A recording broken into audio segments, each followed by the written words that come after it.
I hit a woman for the first time in my life, and I'm having fun.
Je grave les images de souvenirs lointains, beauté de paysage enflamme mon destin.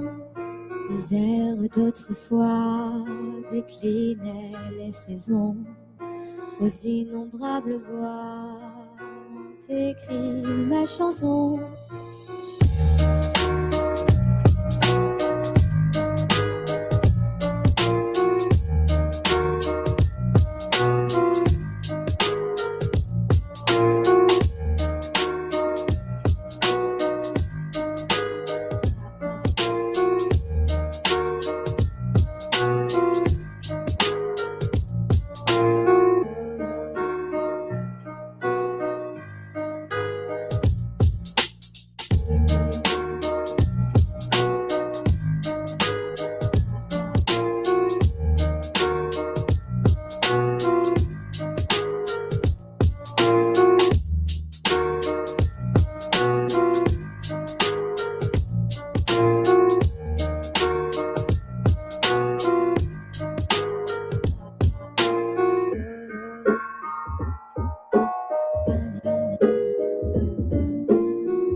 Je grave les images de souvenirs lointains, beauté de paysage enflamme mon destin.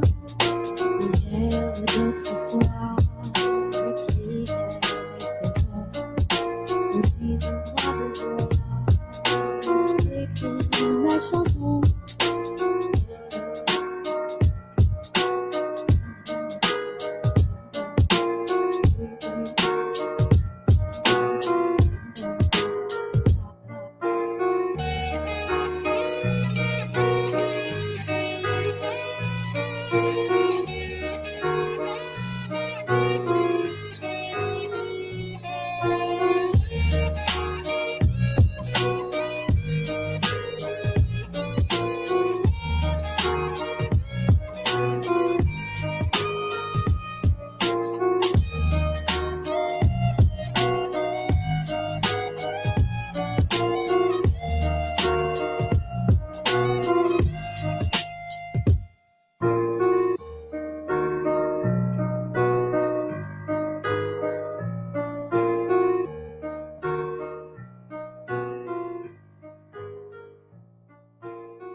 Hey, you know what?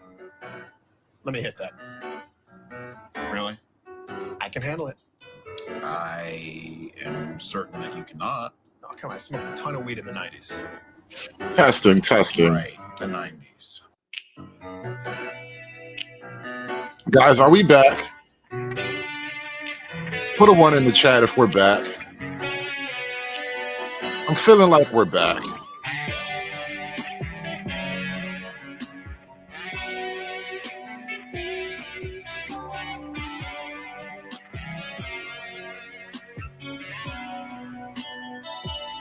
So today, I called an audible. I was going to talk about Mexicans and immigration and all that, and I had this show like ready to go. And then, as an artiste, right, as a creator, I just wasn't feeling it. I don't know. Maybe we'll talk about Mexicans tomorrow. I just wasn't feeling it. And there was something else that caught my attention weeks ago, back when I really wasn't streaming that much. And I said, that's what I want to do. And so we're going to talk about right-wing young men, a subject that I know I talked about this months and months ago. And some of the reasons why the younger men are trending right-leaning, and it's no huge secret. It's mostly because of women.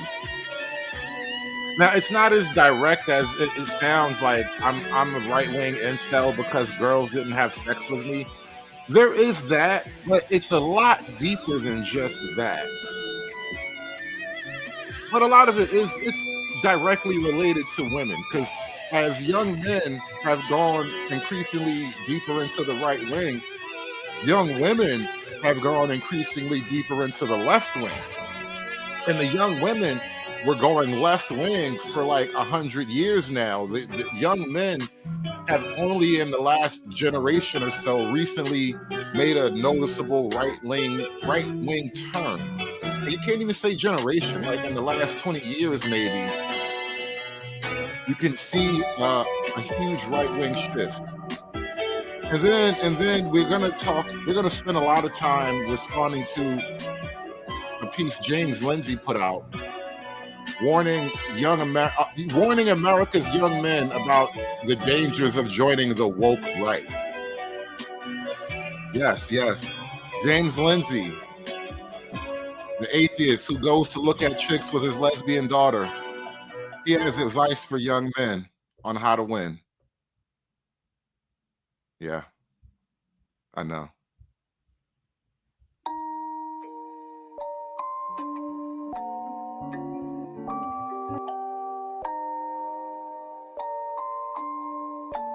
Rage on that beat, going crazy.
So what's your take?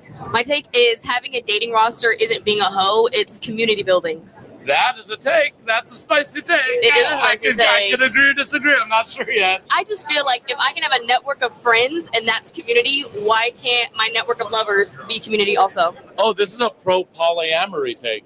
It is. So you're saying everyone should be polyamorous. I feel like everyone should think about it. One person to hang out with, one person to watch Netflix with, one person to play football with, one people to sleep with, one people to party with. What's the most that you've ever had in the game at one time? The most? Okay, maybe 5. That's so many text messages. 5 guys? Like the restaurant, 5 guys? Really? That's a lot of burgers, babe. 5? At one time. The most? Okay, maybe 5. That's so many text messages. No, it isn't. That's a lot. At one time? 5 guys?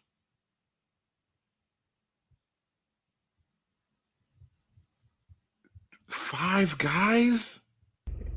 That's dirty.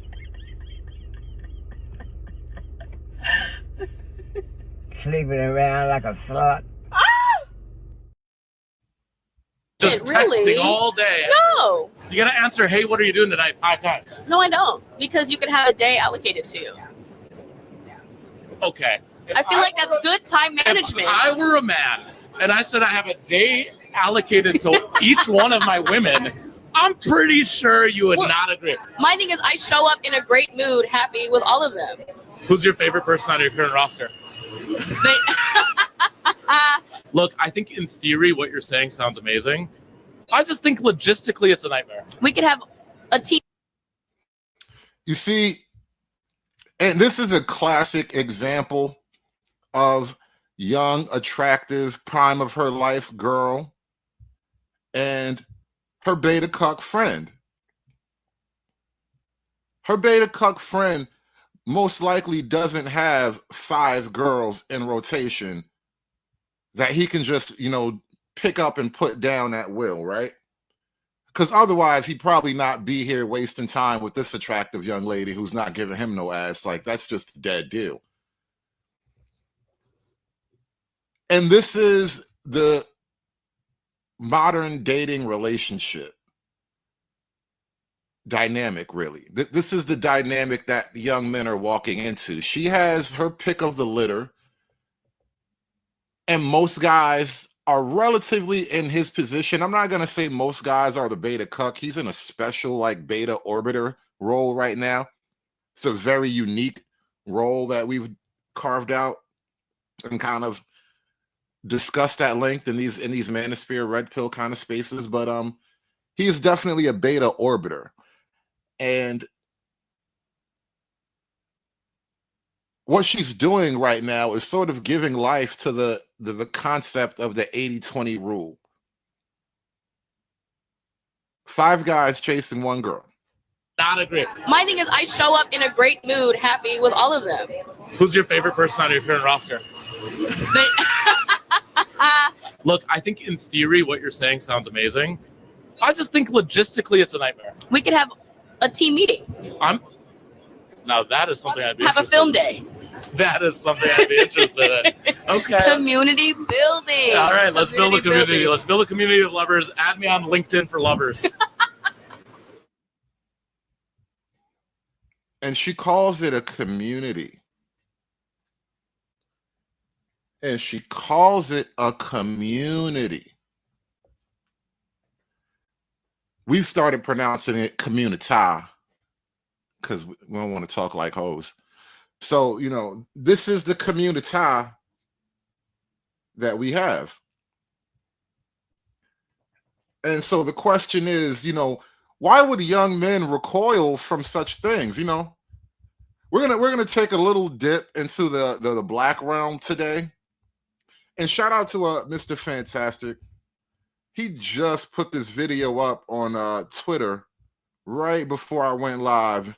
And I told him I'm going to have to use this because for all we hear about how awful, how mean, how violent black men have been and can be, we rarely hear that, black women are equally violent.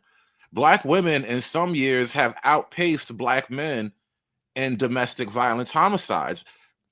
According to the FBI statistics, black women are statistically more murderous than white men. You are more likely to be murdered by a black woman than a white man if you run the numbers out long enough. Patterns will emerge. What I'm saying is we're in danger and you niggas don't want to help, and that's fucked up. We're not even fucking together. For real? Really? Really? Really? About a bitch that I've already fucking beat up? Why you text her? Why the fuck you text her? Why did you text her? Answer my question and you could go. He was up recording, bro. Somebody help. Y'all done left us alone with these daggles. Somebody help. Why did you text her? I'm voting for Trump, bitch. That's what I'm doing. I'm voting for Trump, goddammit. Why did you text her? Why did you text her? Why did you text her? I'm finna show all your hoes this bitch. Don't show my hoes. My other hoes think I'm the man. I only gotta go through this with you because I live here. My other hoes, they think I'm the shit. Don't do that. Don't show this to my other hoes. Baby, please. Please, baby, please.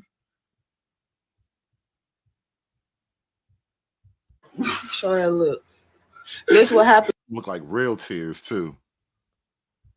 Those look like authentic 100% USDA approved Negro tears.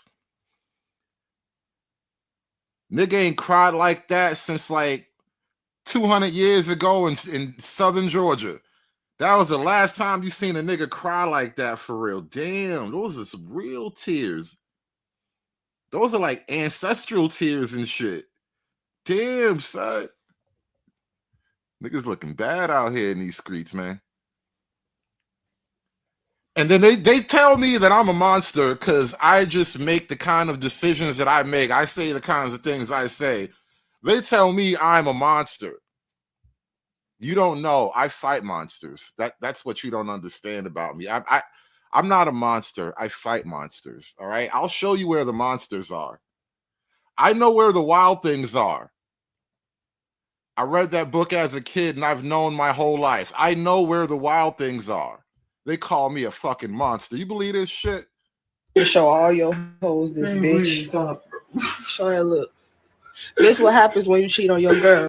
Hey, I don't know what the hell going on with y'all YNs, man, but it's way too many of y'all getting y'all ass whooped on these videos, bro.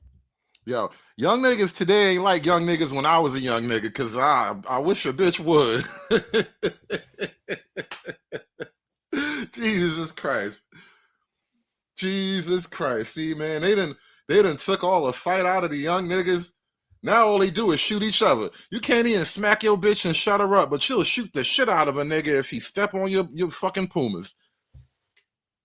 These young niggas, man, they got the game fucked up. Honestly, the whole streets is fucked up. Niggas got Queen Latifah looking AG dyke bitches in the clique now. Like, nah, that bitch the homie. She a pop. No, that bitch gets popped, bro. Any niggas backwards, bro. Niggas is hustling all kind of backwards. This shit retarded. Niggas being a whole gang full of bitches and shit. Shit is retarded out here in these streets, man. Shit is really, really wild out here right now. So I'm driving trucks and shit. You can't trust niggas nowadays.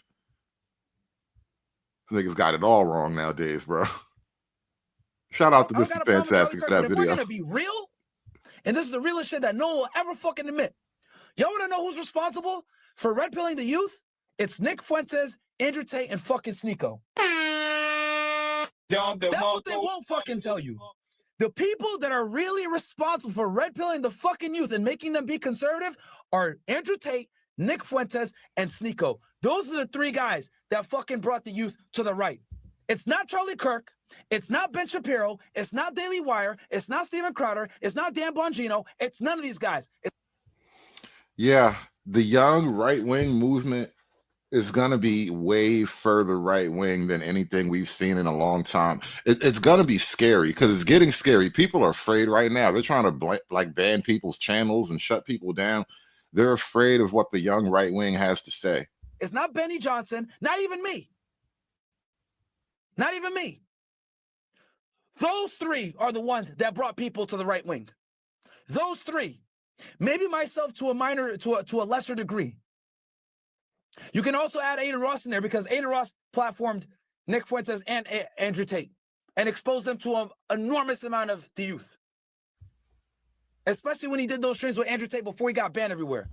Hey, Free Zone, that actually is a good name for a channel, especially right now in this new Trump wave. That would be a good name for a channel, the YN Conservatives right now, the young nigga conservatives. Shout out to the young nigga conservatives coming up. So I don't want to hear shit about, oh, TikTok poisoned the youth and TikTok is overwhelmingly right-wing. No, all the biggest right-wing guys that influence the youth are banned. They're banned. Me, Sneeko, Andrew, Nick Fuentes, we're all banned on TikTok, and we're banned for years. The only way you're going to find us is other people post our shit. I think the only reason I haven't been banned off of TikTok yet is because I haven't posted a single video. I follow one person, and I haven't posted a video in like years since I've been on that shit. That's the only reason I haven't been banned off TikTok. Follow me on TikTok, y'all. I might drop a video one day. That's the only way. And I don't think Tate, Nick, Sneeko, I don't think enough guys get enough credit, right? Aiden Ross for platforming Tate and bringing them out to the masses. I don't think enough people give these guys credit for red pilling the youth. It wasn't Charlie Kirk, guys. It definitely wasn't Charlie Kirk. Charlie Kirk's been doing this a long ass time. And the young people didn't vote Republican back then. That's not what it is. Now, did he help? Of course. But if we're going to talk about people that actually brought young men to the right, it wasn't those guys. Because guess what, bro? This is another controversial take. You're not going to bring the youth over just being like super like Christian and Republican. Sorry. You're not going to bring them. You need to have, the thing with Tate is he appeals to the young guys because he has the look, he's a former fighter, he's in good shape, he speaks well. I mean, it's actually very simple with guys like Andrew Tate. Andrew Tate he's attempting to, because there's no real magic, you know, there's no silver bullet to the shit. But guys like Andrew Tate, he's just attempting to show young men the shortcuts to bitches and money. And look, if I was 15 again and somebody came along showing me the shortcuts to bitches and money, I'd fucking run away from home. I'm leaving. I'm jumping on the back of a train. I'm on my dreams right now. Bitches and money, here I come. He has a bunch of chicks. He shows a certain lifestyle. That's how you entice the young men to come on over and want to listen to what you got to say. Now, some of you guys might say, oh, but Nick doesn't do all that.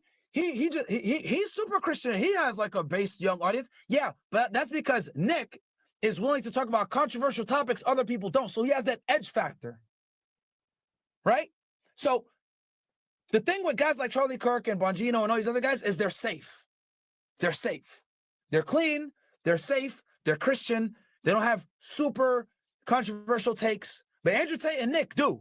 Though Nick is religious and a Catholic, he still talks about you know who and is banned everywhere. So that edginess gives him a level of appeal. We're gonna talk about you know who very delicately on the edges, but we're not really gonna talk about you know who, because that is, you know, an element of the woke right. We're gonna get to that later though. Hit the like button for me, y'all. And by the way, if you were watching last night's show on the main channel and you notice it disappeared, I deleted it off the main channel just before I went live. I think that's what we're gonna have to do from now on to you know, spread the content out a little bit harder. So we're going to do what we've been doing. I might switch over to the Rumble platform at some point, but if you want to catch the full show uninterrupted, you're going to have to follow me on Rumble or follow me on my backup channel on YouTube, This Week in Oppression with the Hoodservative. But I think I'm going to continue like that. So maybe by the next time I do a stream, I will delete today's stream off the main channel. FYI. Andrew Tate, edgy as well, gives that level of appeal. Sneeko, edgy as well, gives that level of appeal. Myself, maybe to a lesser degree, because most of my audience is actually above 18. The majority of my audience is between 24 to 40. Like early to mid-20s to 40. That's the majority of my audience. But if we're going to talk about guys that are 18 below, the teenagers, yeah, bro, all day. That's Tate, Nick, Sneeko, Ada Ross. And that's Ada Ross for platforming Tate. Dude, they used to do streams and they'd have 150,000 watching on fucking Twitch live. I remember. And then on top of that, Andrew was everywhere. You couldn't avoid Andrew.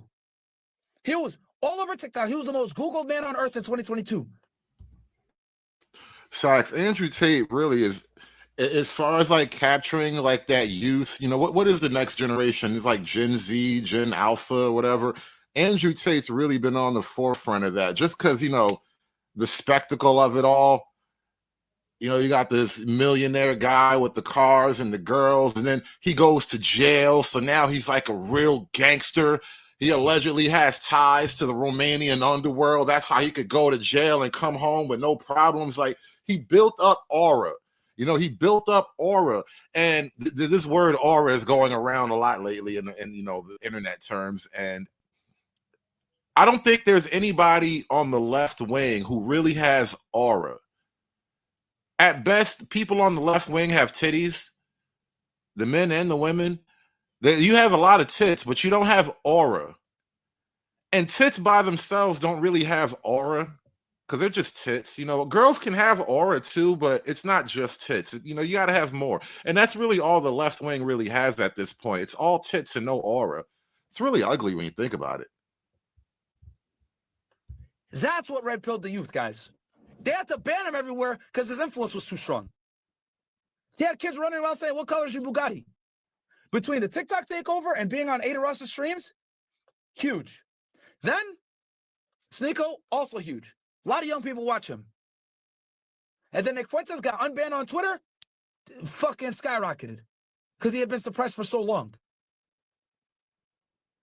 So this narrative that Hassan is trying to paint, saying like, oh, all these platforms are dominated by the right. No, bro. There's only two platforms that are dominated by the right: Twitter and Rumble. That's it. Because this is how I'm going to refute you, Hassan, right now.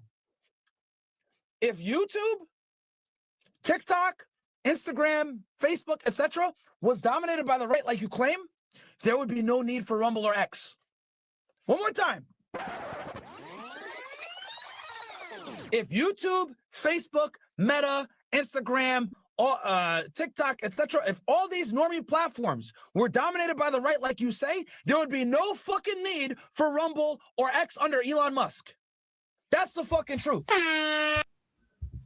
And this is another thing about the online right, because it's the only online sector that really gets punished.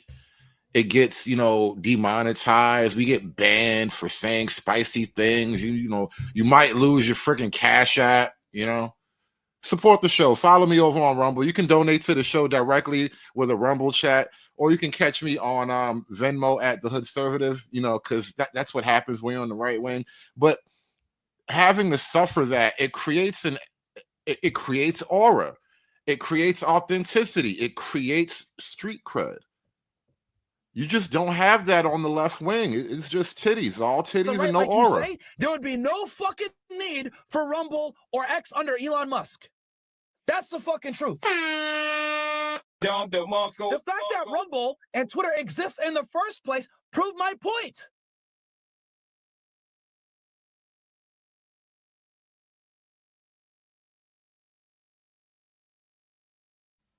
And the interesting thing about right-wing content is that it's really, it's like crack for young men. It really is. There's something about right-leaning content, this red pill stuff, right-leaning political stuff. For young men, it's better than watching sports in a lot of ways. I mean, hell, pro sports is dying right now. The online media world is the big thing right now. There is a massive amount of right-wing radicalization that has been occurring, especially in younger male spaces. Everything is completely dominated by right-wing politics. If you're a dude under the age of 30 and you have any hobbies whatsoever, whether it's playing video games, whether it's working out, whether it's, I don't know, listening to like a history podcast or whatever, every single facet of that is just completely dominated by center right to, I wouldn't say far right in the same way that it was back in like the 2016 era at the end of like Obama's administration, but like definitely center right to Trumpian right, like openly Trump right, not like genuinely neo-Nazi. That part is quieted down a little bit, but like they're like 90% of the way there for the most part. And that's it. Everything that they see is right-wing sentiment being expressed by individuals that they find charismatic, thought leaders, influencers that they subscribe to. And I think that is some of the reason why you see this movement.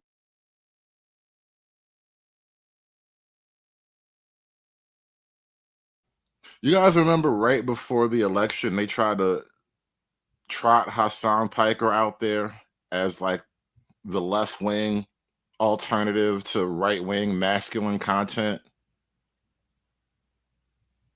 Yeah, I was crazy, right? But you go to war with the army you have, and Hassan is the soldier they have right now. This is their guy for masculine left-wing content. I mean, what are you gonna do? We are where we are. That's your guy now. We're at a point right now where young men are going to revolt. Regardless of what postmodernist philosophers think about equity within society, young men are the ones that possess the capability to impose their will. They're the ones that we use to fight wars. They're the ones that we use to police streets. You don't get to alienate and attempt to emasculate them forever without them standing up and having something to say about that. The question is going to be, who are they going to look at as their leaders in that process? You're going to get a version of masculinity, which takes all of those masculine traits, looks at all the people that they think have attempted to emasculate them, and says, unleash it on them. F those people. You can have another group of men, older men, that are telling these young. And that's really the ultimate fear of, all these young men leaning in the right-leaning political direction, because so much of the political apparatus is really left-leaning. Now they see an unformed army milling about, just waiting for a commander to present themselves. And now you have Donald Trump comes along. And look at what Donald Trump does. His first time around, it was good, but he wasn't like he didn't drain the swamp at all, as we all wanted him to do. And so now his first 2 weeks in office, he finds the heart of the swamp and he just pulls the plug. And now he's attempting to drain the swamp. And this is exactly what all the left-wing superstructure people were afraid of. Someone that could now galvanize this disorganized army of angry, young, disaffected males. And the thing is, it's an energy thing. There's really no stopping the momentum. And I think I spoke about this a little bit on the previous stream. The left wing just refuses to acknowledge any fault. So therefore, they won't stop what they've been doing. And what they've been doing is attacking and alienating young white men in particular, but young straight men generally speaking. And so you're really creating a war that is, existential at this point. You're attacking the heart of your own civilization by making war with the very people who would be tasked to build and maintain it and defend it. Man, yeah, that sucks. It shouldn't have happened, but we need you to be strong and we need you to be noble. You're right. They lied to you about these attributes, but you have to develop in the way that they're going to go, because the only way that you're going to save the sort of society that you want to live in, the only way that you're going to create it, is if you stand up and you actually assume that role. And it sucks that you have to do it under these conditions, but you do. So let's do it. I honestly don't know which path they're. And see, this is the problem with the mainstream right wing, is that they offer men sacrifice with no real victory. Whereas, the far right, the fascists, they have an image of what victory looks like. They have an image of how it could be. They have a very lucid vision of what things should be. And it's appealing. And it's something most men seem to desire on a base innate level. And so telling young men right now to just, suck it up and do the right thing, be a gentleman for gentleman's sake, because, without you, it's all going to fall apart. That it's not selling the way people want it to sell. We're going to choose right now. If I had to guess, it's not this one. And that is going to be very, very dangerous. Not for me, but it's going to be very, very dangerous for a lot of people that perpetuated this. And so they're going to have to wake up to the fact that for those of us that are trying to educate young men in a way that we think will use those traits toward a noble purpose, you're making it really hard for us to do our jobs right now. And again, you're going to be the ones that pay the price, not us. And shout out to the Uncut Underground. He says $8.5 billion to Israel through the U.S. aid. Nobody else is close. Why can't we start there with the swamp draining?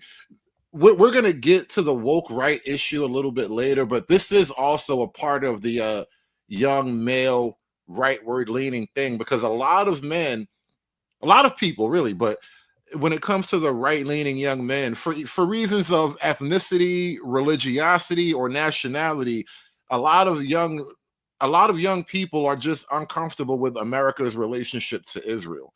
And so, yeah, there is that. Did you know on the day when Trump announced they were cutting pretty much all foreign aid, before the U.S. aid thing, U.S. aid is its own individual issue, right? Before that, maybe even the same day, but maybe I think the day before, it was announced that they were basically cutting all U.S. foreign aid, except to maybe 2 countries. And you know which one of those countries didn't have their money touched. Nobody ever touches the bank's money, bro. If you want to survive in this game, don't threaten the bank's money, bro. That's just, that's just law, man. I don't know what else to tell you niggas. Hit that like button for me, y'all. I don't be trying to threaten the bank's money. I don't fuck with the bank's money, and I don't touch the church's money. This is how you survive, all right? This is how you make it. Don't mess with the bank's money. Don't mess with the church's money. Have you seen the data showing the movement of teenage boys politically to the right? Have you been looking at this? Well, where else are they going to go? It's a good question. I mean, I had a teenage boy. I still have one, but he's 18 now.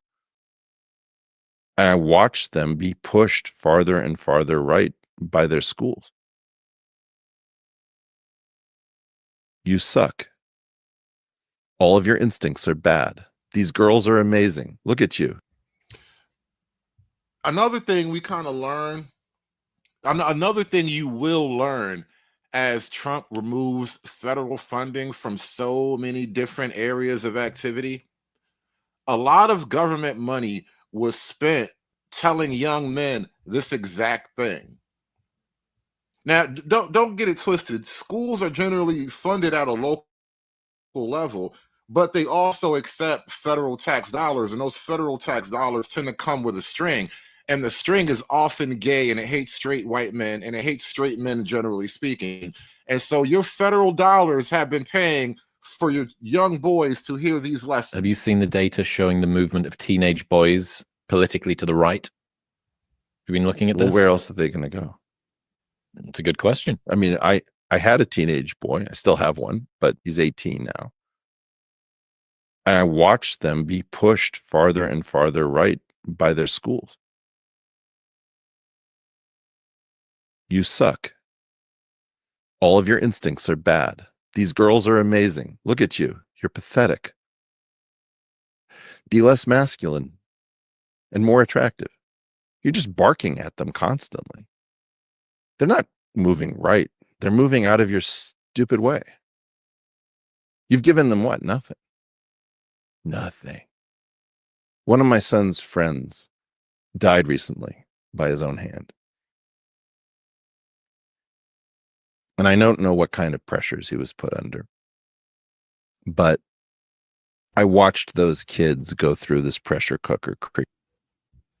You know, this the male suicide rate is one of these, like, it should be a national shame in a lot of ways, but it's one of these issues that we dare not touch. And the reason why I think you dare not touch the male suicide rate is because if you were to start peeling back the stories of male suicide, most of the time you would find a woman right at the heart of that story. Well, I'm not saying every single woman just twisted the knife and drove him to suicide, but, like, you know, it started with a divorce. It started with, you know, he caught her cheating on her, you know, and then it just spirals down from there, right? And then on top of that, you have the women who are absolutely just maniacs and they just want to ruin your life. But I guarantee you, if you pull back the curtain on the male suicide numbers, you will find a lot of women at the heart of the story, like, I'm just a girl. Created by this crazy, parasitized left-wing educational movement. Get away from our sons. Get away from our daughters. Get away from our sons and away from our daughters. It's not left or right. I don't have a Republican bone in my body. Get the crazy people who do not understand human development away from our children.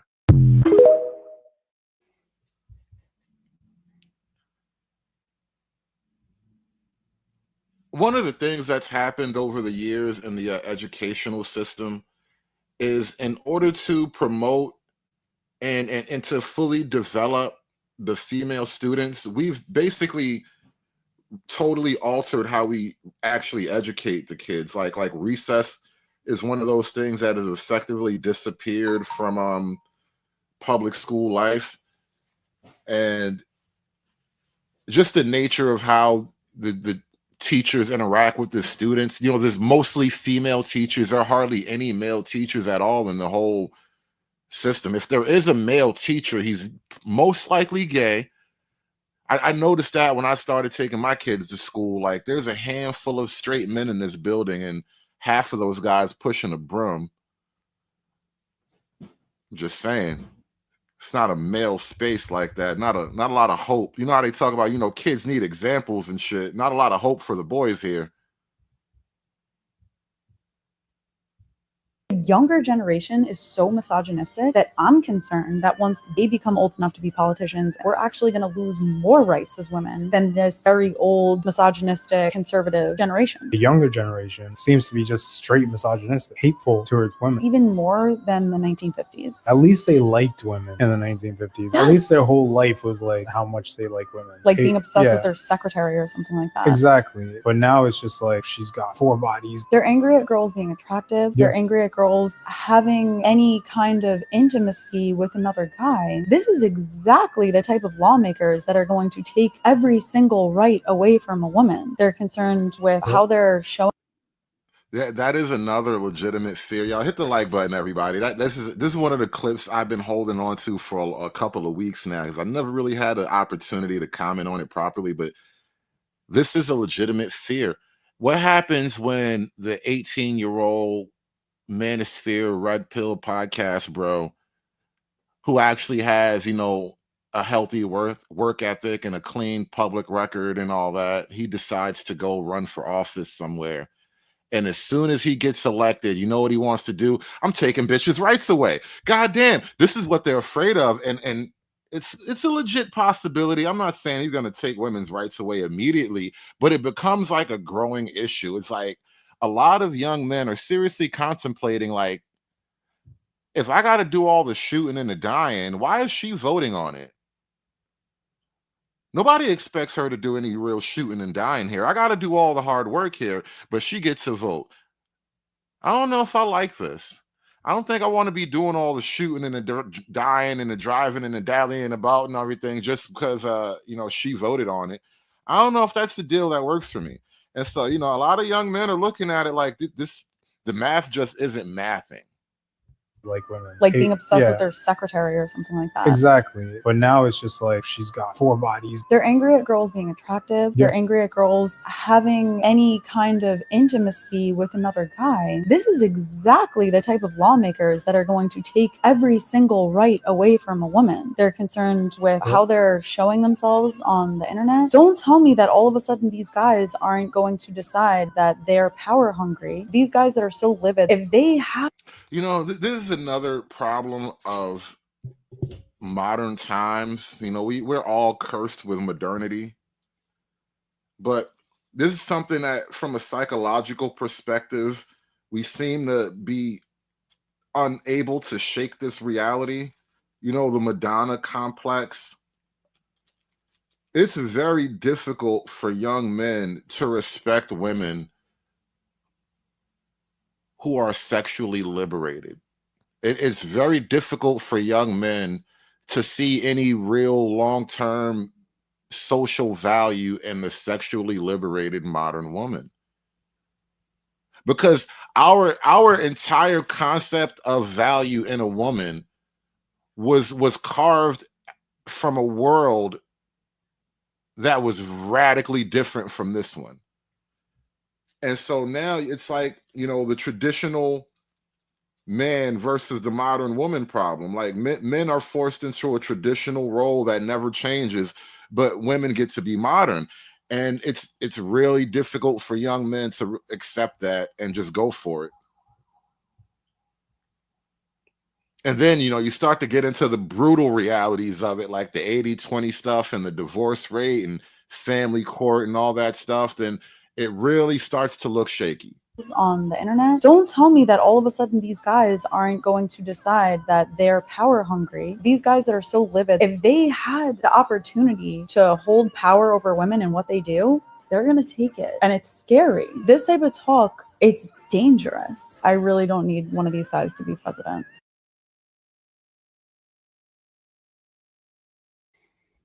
And there it is. I really don't need one of these guys to be president. Free Zone says, I never thought I'd see the day where men by the droves are mad at women for giving up pussy. It's really hilarious. Well, Free Zone. When the next guy nuts, does it matter to you? Like, does it benefit you at all? It's not the guys getting pussy that are mad, bro. Which brings me back to the original point, which is young men are going right wing, and it's very much because of women. It's not all, just one for one. These guys ain't getting no pussy, but there's definitely these guys ain't getting no pussy. I'm just saying. And look, listen, I blame the women. Ladies, if you want young men to not take your rights away, you're going to start having to fuck some guys long term. Guys that you wouldn't necessarily want to fuck, you're going to have to make some deals, because it's either that or we're going to have to consider taking your rights away. Because without that, it just doesn't work. It just doesn't work. Because see, in the previous deal, an average guy could lock down an average girl, and they would ride out forever, have some average kids. Maybe some of the kids do something awesome, and that's cool, and the family can, step up a little bit. But it was a deal that both parties could lock into. Now, young women feel no desire to lock into anything until they're too old and their lock is rusty. That's really what young men are like. You know what? I just don't know if I'd rather play Halo. Do they even play Halo still? I'm not a gamer like that. I don't fucking know what kids are playing these days. Yeah. Yeah. I get it. They asked them a question today, and I'm sure if you're the type of person who just always hates the one team and loves what the other one does, they asked them a question about the crash. They said, will you visit the crash site? Now, every other politician would go, of course, it was a tragedy. And he went, it's the water. And shout out to Donald Trump. Ever since Trump came into office, he's been giving young men, young white men especially, the courage to talk back to women. Before Donald Trump came along, it was political suicide to talk back to women. You had to deal with it in some kind of charming, clever way. Had to be self-deprecating. Whatever you do, don't drag your nuts. They'll accuse you of manspreading and mansplaining and sexism and, oh my God, he raped me with his eyes and I felt so ashamed. They will make up all kinds of crazy shit. And so before Donald Trump came along, it was political suicide to talk back to women. And now they have the commander-in-chief who tells reporters straight up, it was a stupid ass question. And it's good, and it feels good. The other one does. They asked them a question about the crash. They said, will you visit the crash site? Now, every other politician would go, of course, it was a tragedy. And he went, it's the water. What do you want me to do, swim there? And I was like, exactly, fuck right. You're exactly right. It's a stupid question, and you got just the answer you deserve. Yeah. Yeah. I get it. They asked them a question today, and I'm sure if you're... Now, this is Bill Maher on last week's show, talking with Peggy Noonan, a famous columnist. I think she writes for the Wall Street Journal or something like that. Big deal stuff here. Let me share some of this conversation this great old broad was having with Bill Maher. Peggy Noonan could have got it 15 years ago.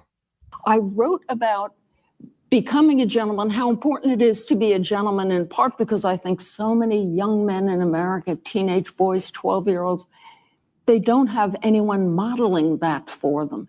They're not making their way through life with a certain dignity. It's not about how you dress and sort of superficial things like that so much as it's the generosity with which you treat people. It was once said, an Englishman was asked to define a gentleman, and he said, A gentleman is someone who never insults a person by accident.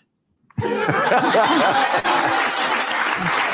gentleman is intentional.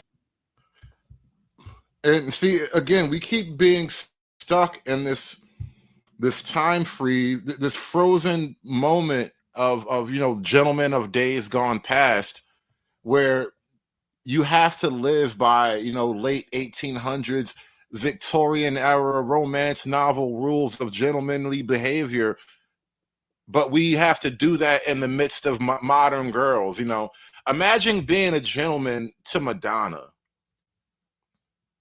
That's what you're tasking us with right now. You want us to be a late 1800s Victorian era classical gentleman with Madonna, with a material girl in a material world. Well, girls just want to have fun. And this is one of the things that burns me up. And this is really, you get this on the left and the right in a lot of ways, but when it comes to addressing the obvious issues with marriage and procreation and just romance, they only have words for men and young men. Everyone wants to fix young men. Everyone wants to solve the problem with young men. Nobody wants to fix young women, because apparently women are perfect. They're sugar and spice and everything nice, and it must be the men's fault. It's all the men's fault. If you guys would just stop being stupid little guys, then we could figure it out. We could all be happy together in this new modern material girl world bullshit existence. But you fucking guys, you just won't get it together. And that's why we got to fix the guys. It's you guys. You're all fucking retarded. I'm done with life, and it's all Jermaine's fault. It's always Jermaine's fault. Yo, whoever Jermaine is, shout out to Jermaine, man. We got to put some respect on his name. Because, that bitch went viral, and we just been out here shitting on Jermaine's name. We done made Jermaine into a meme. Jermaine probably a hardworking man. He get up every day at 5 o'clock in the morning, put in a 9-hour shift, got 3 kids, he pay all his child support. This bitch done shitting on Jermaine for no good reason. Never insults a person by accident. A gentleman is intentional, and gentlemen make life easier for all of those around them. Like ladies. But I think you're so right about men, young men especially, who their role models are either low testosterone types, Tim Walz types, or that is real. That's real. That's what killed the Democrats this election cycle. There was nothing that your average guy could vote for in the Democrat Party. And we just took a look at the Democrats the other day. They still have no place. There's no comfortable place for you to put your balls. That's basically how it works in the Democrat Party. Once you walk over on Team Blue side, there's just no comfortable place to put your balls, bro. And that's a problem. That's a problem. Because I don't know if you guys, listen, my balls are kind of big. I need a comfortable place to put my balls. And they just don't allow that on the Democrat side of the party. Balls types.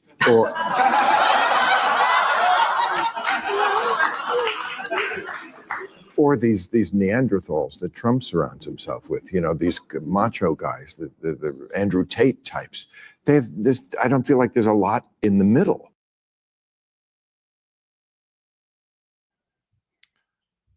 There is no middle.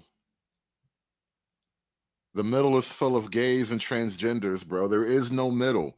This is why I'm far right. That's why I went far right, because I was over on the conservative side, and I'm like, smelling kind of fruity in here. You guys smell fruit?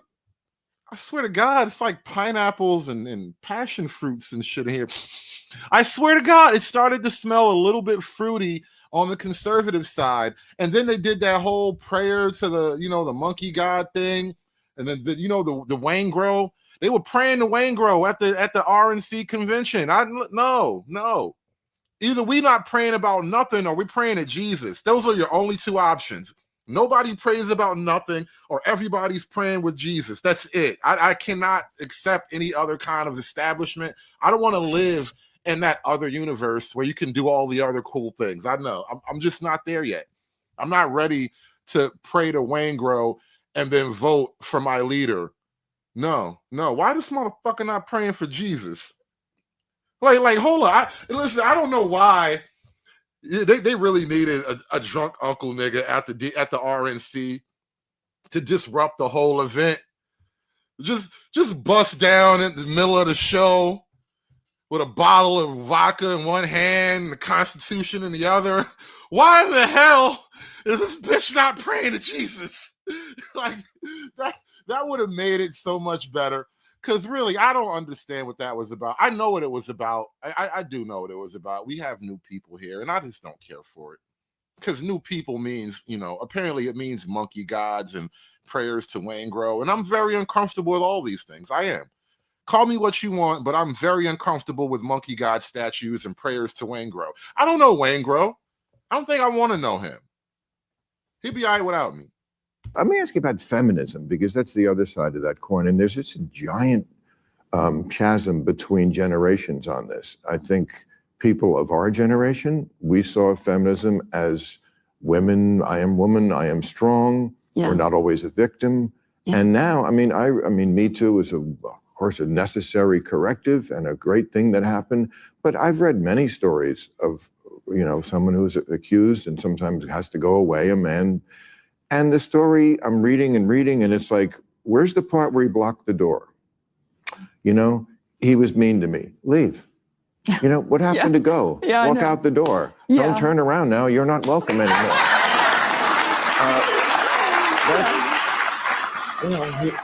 I know this tendency to. Every now and then, Bill Maher says something halfway based. And that's why people on the right wing kind of respect him. I will never trust him, but every now and then he says something that's all right. To see yourself as a victim and to act, these people who see themselves as victims or portray that role in society now always say they're scared. It's like, but I'm scared. Well, gosh, equality and being a grown-up, those things mean in part stand up for yourself, have rules, have expectations, enforce them. It means be an independent grown-up. That's what you want to be, not a victim and not a person who's afraid. Yeah. Another, I think, big gap between generations. Let me ask you about. If you guys are watching on YouTube, remember to hit one of those two links I just threw in the chat. If you want to catch the full replay later on in the week, you're going to have to subscribe to my Rumble on my backup channel on YouTube. So hit one of those two links. Hit either one. Hit the like button and then come back here. We're not done over here just yet. I got a couple other clips I want to bring up because the feminism thing is obvious. I don't really have too much to say about feminism, honestly. I mean, we've said all that there is to say about how awful feminism is, but I want to share some interesting things with you guys you may not be aware of. The Christian nationalist right. Yes. Yeah. I am like your white American, white nationalist, pro-white positive movement Sherpa. I'm out there just recording. I'm in the trenches. I'm in the dandelions. I am spying on the white man. None of your pro-black YouTube content creators have put in this much work spying on the white man like I have. You niggas talk about the white man. I study this motherfucker. We are not the same. Yes, there are Christian nationalist influencers. Let me introduce you to the Theo Bros. We can't force people to have faith in Christ, but we can as a people order that. I'd rather have a Christian monarchy than our current state of affairs. We could argue that now is a time to arms again. So the Theo Bros are a group of mostly millennial Christian pastors and influencers. Many of them, most of them even, will tell you that they are Christian nationalists. We are indeed Christian nationalists. They're purposely extreme and extremely online, so they're obviously connected to J.D. Vance. There's this group called the Rockbridge Network. J.D. Vance was a founder. Peter Thiel is involved, and also this guy Chris Buskirk. And then, all right, don't trust Peter Thiel, and by extension, you got to look at J.D. Vance with the side eye. But we'll worry about that later. We got 4 years to worry about that shit. of course, Chris Buskirk, a great friend of mine, who was involved in American Reformer, which is kind of the unofficial magazine of the Theo Bros. I think it's important to say that not all of them hold every belief. That being said, I think some common beliefs that I have encountered are that we should be repealing the 19th Amendment. They'll talk about the dead Constitution and how the 10 Commandments should take its place. I want a Christian nation. Shout out to the Theo Bros. The Theo Bros are the only white men who are publicly, well, not the only, but they're like a block of, public white men. They're willing to say it with their professional LinkedIn account. They'll take women's rights away. Vote for me if you want to take women's rights away. That's a hell of a pitch. That is a hell of a pitch. I can see him in front of thousands and thousands of right-wing incel Christian men. Vote for me and I'll take these bitches' rights away. Then they'll be forced to marry you.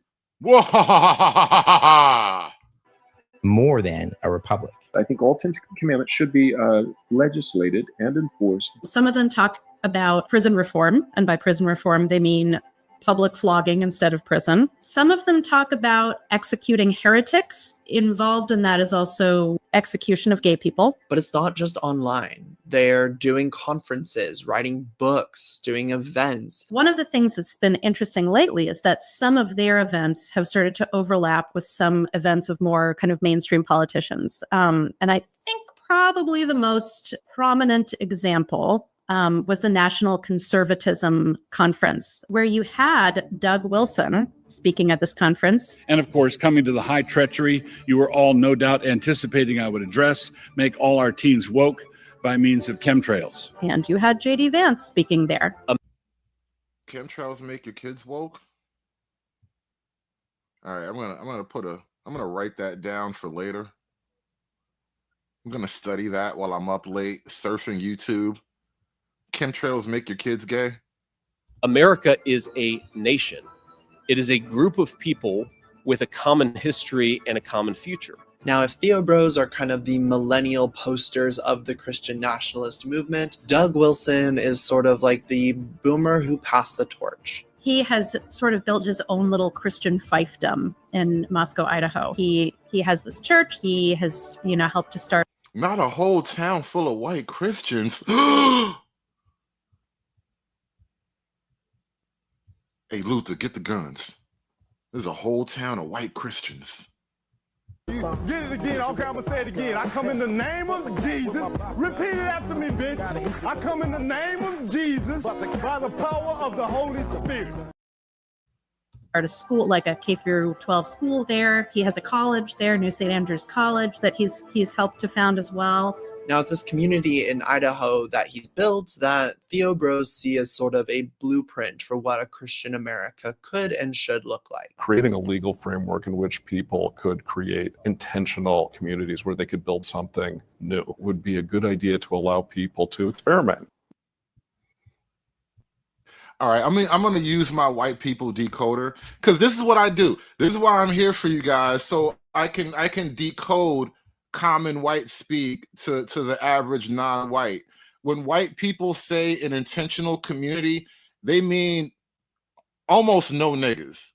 They don't necessarily mean zero niggas, but generally no niggas except for the handful of niggas that's kind of cool. And we, they not with no bullshit. They're not gonna like invite their cousins or nothing like that. But it generally means pretty much no niggas. This is like one or two niggas that we've known for a long time, and we all voted on him and shit. He's good. But that's kind of what it's about. Just saying, in case you really needed a decoder or something. It should look like. Creating a legal framework in which people could create intentional communities where they could build something new would be a good idea to allow people to experiment. Just like Doug Wilson, so too do many of the other Theo Bros want to do this in various places in the United States. But he's also built this other type of blueprint for Christian nationalist influencing. He was telling me about how he has his kids helping him produce these very slick videos. The left is the cancer and Trump is the chemo. He's taking some of these ideas, he's really making them for a broader audience and for a younger audience. Now, at this point, you might ask, where are all the women? If you asked some of these guys where the women were, they would say they're at home, like taking care of the kids. That's a great fucking answer. It's like, there's so many men here. Where are all the women? They're at home with my children. Did you guys see that one video? It was a video that was kind of going viral lately, halfway viral. So there was this left-wing lame guy. He kind of like is a left-wing white guy who tries to steal whole math's kind of style. Like whole math has his left-wing doppelganger.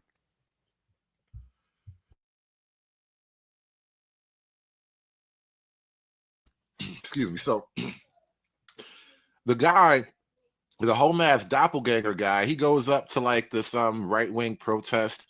I don't know which group it was. It was like some far right group of guys or whatever.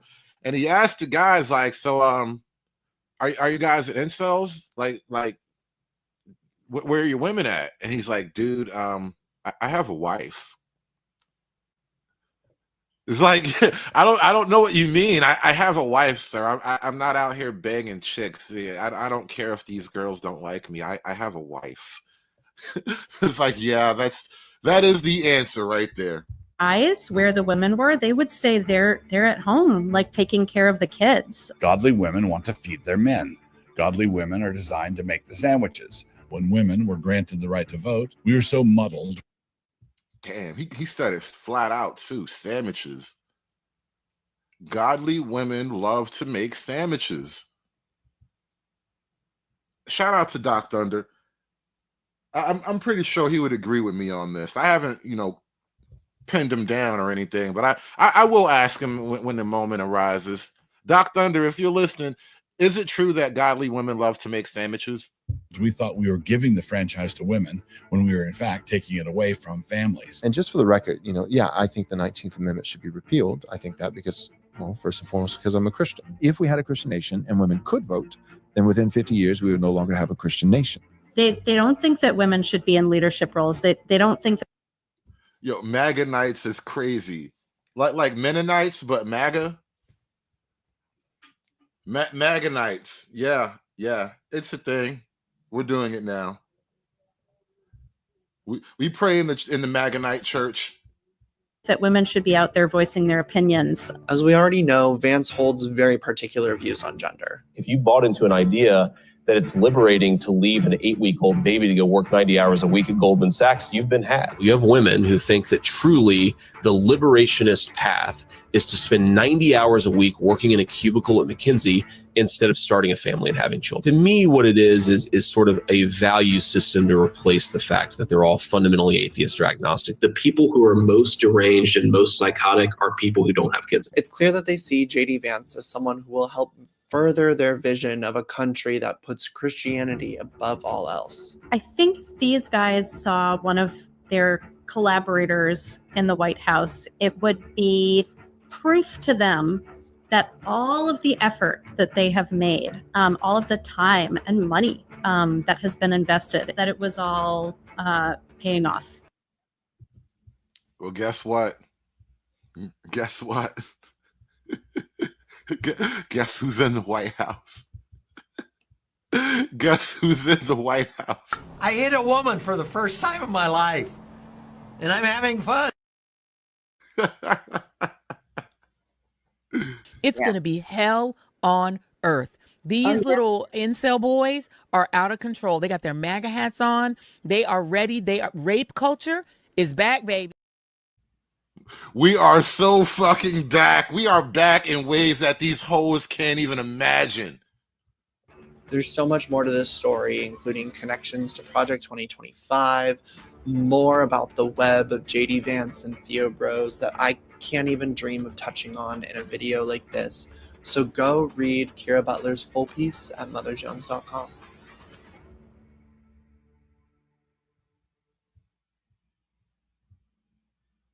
Okay, so more on the Democrats' problem with young men. I've been arguing about this online all day because what else am I going to do? I need to displace all of my feelings of fear and anger and depression about the election result.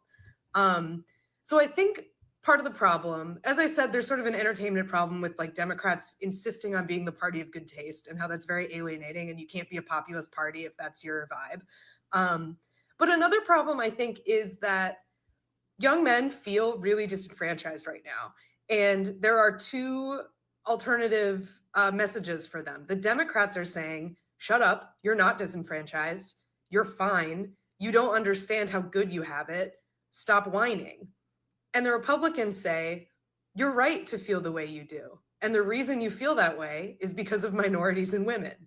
And neither one of those are right, but obviously they're going to go the way that is validated. Well, if you're speaking directly to white men, then yeah, every every document associated with DEI specifically states that, you know, it's straight white men who have too much power. It's either old rich white men or just straight white men in general. Either way, it's written in all the paperwork. They know who the enemy is, and they don't really want to be the enemy. And they damn sure don't want to pay you to be their enemy. Dating their pain, right? But the thing is, like, young men are right to feel powerless and disenfranchised and alienated. It's not because they're men, it's because they're young and they live in a country that is being like stripped bare by extractive capitalism. So, you know, Democrats spending the whole election cycle pointing at a chart and being like, no, the economy's fine, you're an idiot.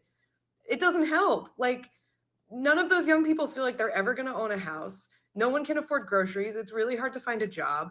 And all the Democrats had to say was a vote for us is a vote for more of this. So of course they're going to go right. I feel like just validating those feelings and Yes, Andre. It's weird, isn't it? The left-leaning communist women really don't understand why all the men, all the cute boys are Nazis now. It's really a strange position to be in as a left-leaning, communistic kind of woman. All the hot guys that you would bang are actually communists. I mean, they're actually Nazis now. They're fascist.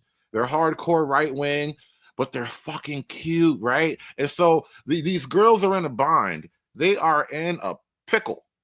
acknowledging that like there is a real problem of isolation for young people. It's not just for men, but the men are getting really scary about it because they've been propagandized to by the right since they were kids.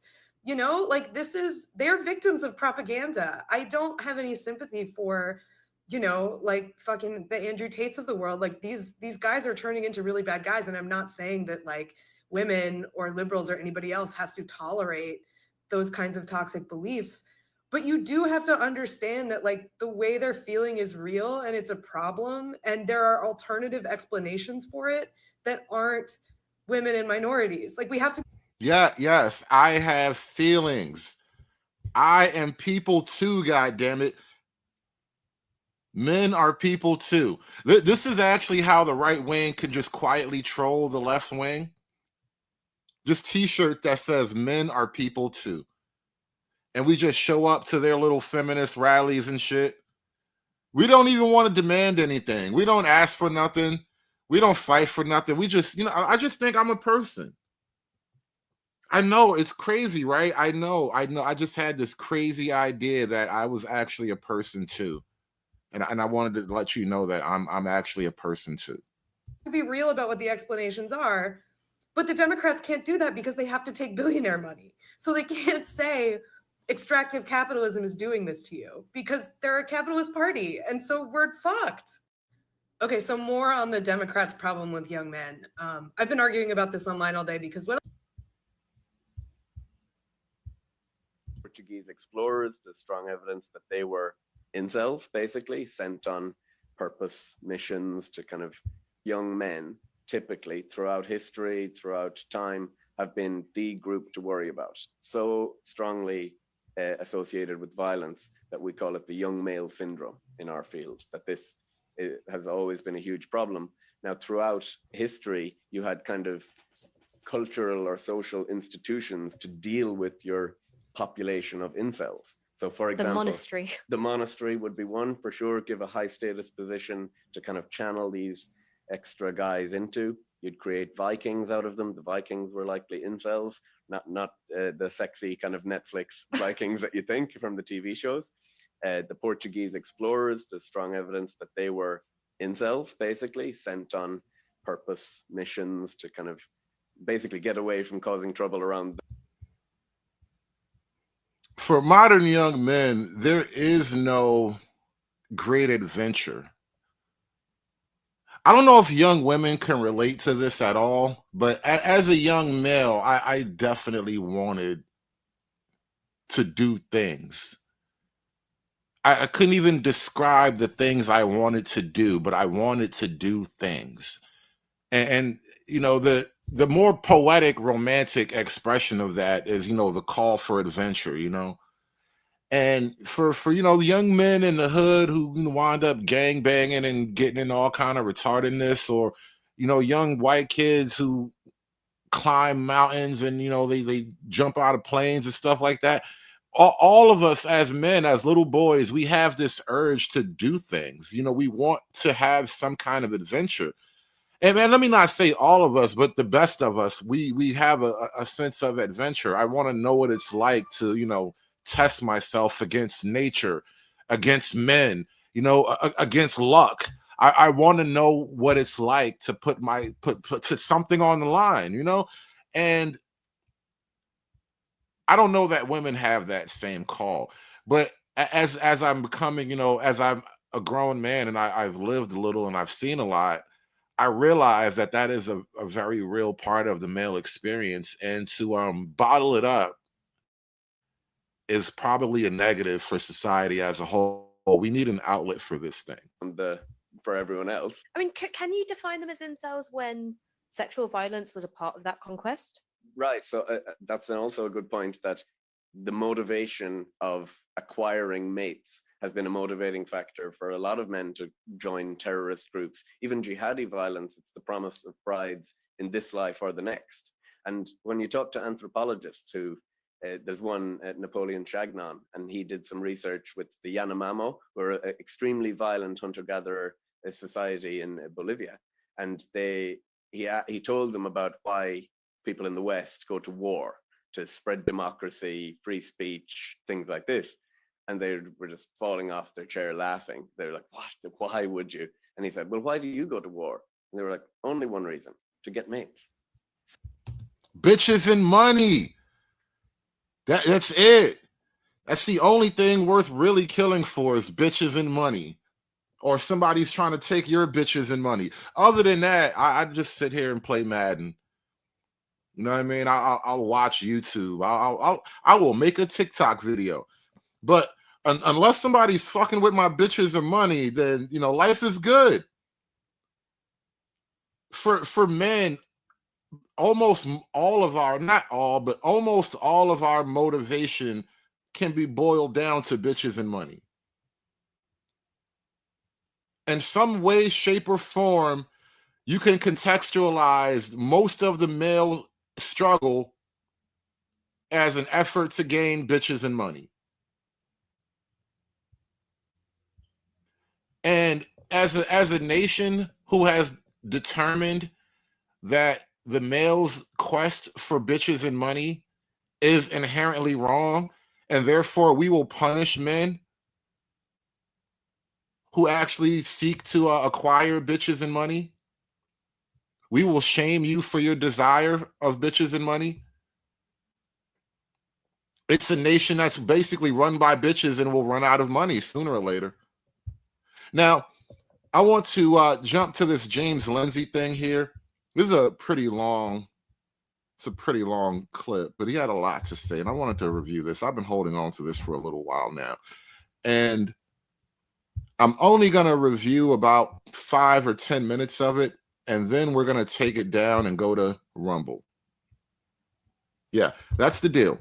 So we're going to get a taste, and then we're going to go to Rumble. And so if you haven't done this already, you guys got to go over to Rumble, or you hit my other link, follow me on one of these other platforms, and then you can get the rest of this review of James Lindsay and the woke right. And see, Ty City earlier, he mentioned Israel and all that. And I've been studying this woke right issue because James Lindsay is the guy that popularized the term. So I've been tracking it pretty much since it caught my eye weeks and weeks ago, months ago, really. And at its base, what it really is this. James Lindsay is pro-Israel, and everyone who he would call woke right is very much anti-Israel, or at least anti-America's relationship with Israel. And that right away is a simple binary to determine who James Lindsay would consider woke right or not. Just that simple thing. Now, on top of that, there is the entire sort of white grievance issue where young white men feel as though, you know, with things like DEI and affirmative action and this crazy immigration thing going on, that their birthright, essentially, their you know, destiny is threatened. Their existential survival is threatened. And that is also the other side of what James Lindsay would consider woke right. Now, I don't know that he really has any room for, you know, people of color, you know, what they call it? White supremacist people of color, back when Trump was running the first time. I don't know if that fits in his scheme, but so far from what I can tell, that has been how James Lindsay approaches the woke right angle, is those two vectors. That being said, James Lindsay now wants to save America's sons from the dark temptation of the woke right. Hit the like button, and if you haven't hit one of those two links, you're going to miss out, because I'm not going to review the whole thing up here. We're going to move this one off this channel. And it's so compelling that I thought I would share it. So I'm not going to name the people. I'm sure if you're diligent enough, you can go find out who they are. If this dialogue doesn't end up being deleted or whatever, that's fine. But I'm not going to go out of my way to name them. Roy, I promise you, Hotep Jesus came later, bro. I do not give Hotep Jesus credit for the woke right term. I've been watching this bubble up for a long time. I will not vow for that one. That is not. I will not vouch for that at all. That is not Hotep Jesus, bro. The people. I'll just say that the older man who is the voice of wisdom in this is named Dave. Now, I'm going to go through this in a minute, but I also want to make this a little bit meatier of a podcast. The idea that I want to talk about is what's pulling our, especially young men, what's pulling people into the woke right?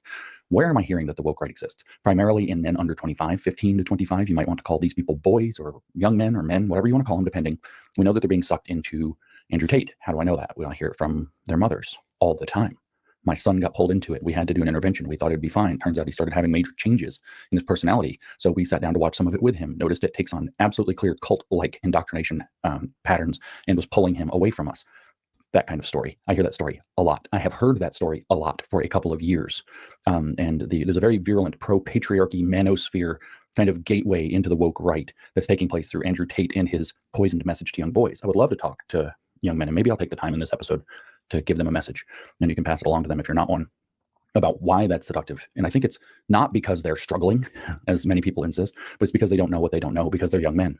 And if they knew what there was and what these things represent, if they knew what they don't know, and in fact knew that they don't know what they don't know, maybe it would make a difference. So I'll probably do that. But I also want to talk about critical theory in general and how it seduces people, how it's a critical theory, which the right wing is using. The woke right explicitly says that they're using them. I can read to you. I wasn't planning to do this. Let me grab it. I can read to you from Stephen Wolfe, who wrote the book, The Case for Christian Nationalism. He tweeted at one point, and I quote, "I am not conservative because I agree in part with the, quote, critical methodology of the left, but come to different conclusions and valuations." And he's by no means unique in this. Now, I've come to a similar position for different reasons, though. I just realized that the conservative movement, they're like professional losers. You know, what's the old phrase? They're basically the left at the speed limit. You know, they never reverse or block left-wing changes. And ultimately what they wind up doing is solidifying left-wing positions. They're like, no, we'll just keep this, and we don't want to get any gayer than that. And then 15 years later, you know, Dave Rubin's buying a baby, and we're like, you know, you guys can buy a baby, just don't make him gay. You know what I mean? Like, dude, you already lost. You lost a long time ago. this. A lot of the woke right guys, Aaron Wren has written articles. Aaron Wren is an American reformer explaining that the right needs to embrace both critical theory and postmodernism. So I want to talk about how critical theory works. But I want to start with this dialogue between these. It starts with somebody else and turns into a dialogue between two people, one an older, saner man and one who also clearly has his grounding in Christianity, and a younger man who's angry, I assume. I don't know. He uses pronouns they, them, according to his bio.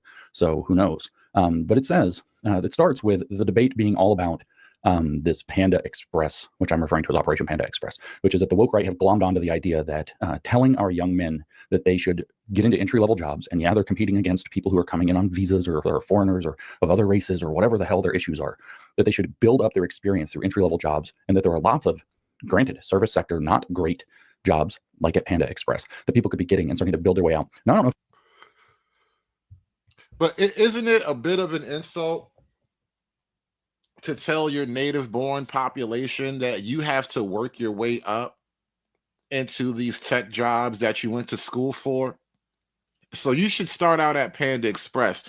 But in the meantime, we're going to import these foreigners with shady backgrounds who it's relatively impossible to actually verify if you went to university in Calcutta. Nobody really knows how to check your Indian paperwork, but we're going to let him do this tech job, and you just wrap my burrito and smile while you do it.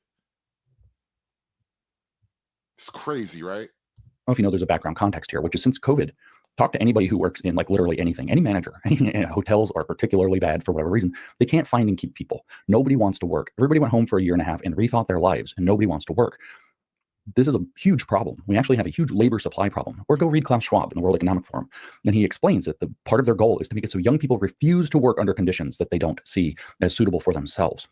And this is being stoked not just by the woke left, like Klaus Schwab is saying that people won't work for companies that have bad supply chains that aren't environmentally conscious or whatever, but also it's working on the woke right. The story that our young men are being told by the woke right provocateurs and agitprop agents. Agitprop means agitation and propaganda. So if you're reading something online that is agitating you. He's basically calling me an agent, you know. And so I take offense to that. I'm not a secret agent. I'm upfront with my shit. I let everybody know how I feel about it. Acting like I'm the one lying. And it has a propagandist quality. That was a technique that was perfected by Vladimir Lenin. We've talked about that. We did a podcast about agitprop, actually, one of these episodes. So you're being manipulated. And they are manipulating our young men, particularly our white young men, or whatever the hell they refer to as heritage American young men, which is a way that they say things like white without saying white, into believing that they should be coming popped straight out of college with a 6-figure-a-year job and not so much college debt, and that they've been cheated and the system is set up against them. And oh, by the way, you can't. Why should some immigrant fresh out of school get that job, though? It's crazy to say that, oh, you don't deserve this college job. You don't deserve this type of job fresh out of college, but you're going to import all these young foreigners to do the same job. Like, if you could go through the growing pains of importing somebody from halfway around the world, you can deal with Cody, who has a degree in coding and computer science or whatever it's called. You can deal with him too. But for some reason, because, you know, money, you'd rather hire Kapoor from Calcutta. Can't have your 6-figure-a-year job because we're giving it to somebody with an H-1B visa. There's a lot of deliberate propaganda portraying H-1B visa information that is not accurate. They're showing screenshots of the database, which does not actually reflect what's going on. There are a lot of problems with H-1B visas that the Trump administration's already explicitly said they intend to clean up. So why we have to make this a constant drumbeat of agitprop is mysterious, unless you understand and believe that the woke right is trying to ruin your children's lives. They are trying to extract political power by turning your children angry and against their own society, exactly the same way the left critical theorists did. So, well, and again, he's speaking directly to young men about this. You know, he's talking about, you know, young white men and heritage Americans or whatever. That's not really the term people are using, though. But here's the big problem. And heads up, we're going to shut this down. I'm going to take like a bathroom break or something, and then we're going to shut this whole thing down on the main channel. So if you haven't hit one of those links, now is your last chance. We are going to move the rest of this commentary off of the main channel. But this is my main problem with a guy like James Lindsay comparing the woke right to the woke left. When it comes to like Black people's criticisms of systemic racism, structural racism, it's a theory that has very little statistical evidence. There's little objective evidence to prove Black people's statistical racism argument.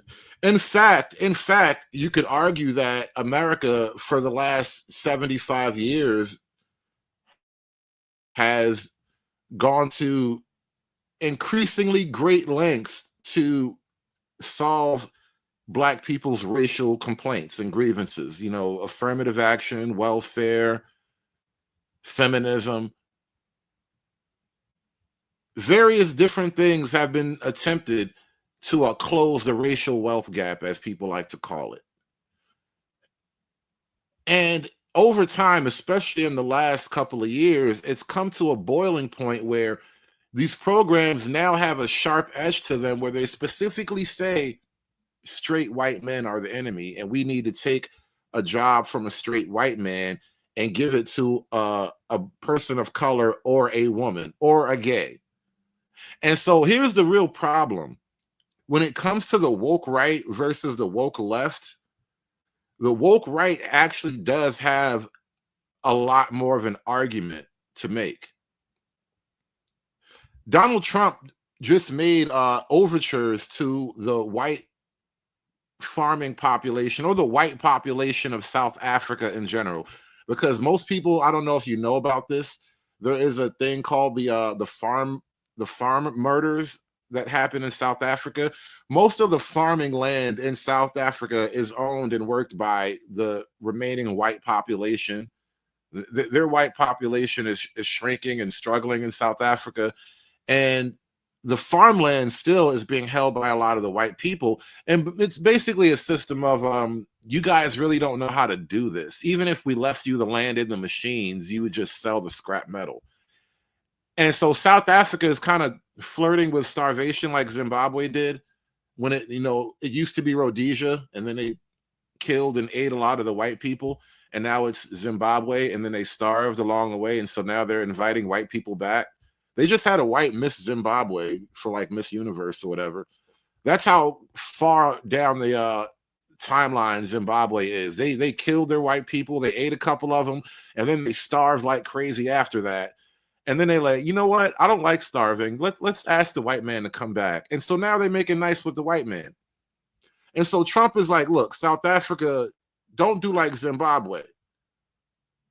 And I'm telling you all this to say that when it comes to these so-called woke right grievances, they actually do have a lot more of an argument than your average BLM twerking protester.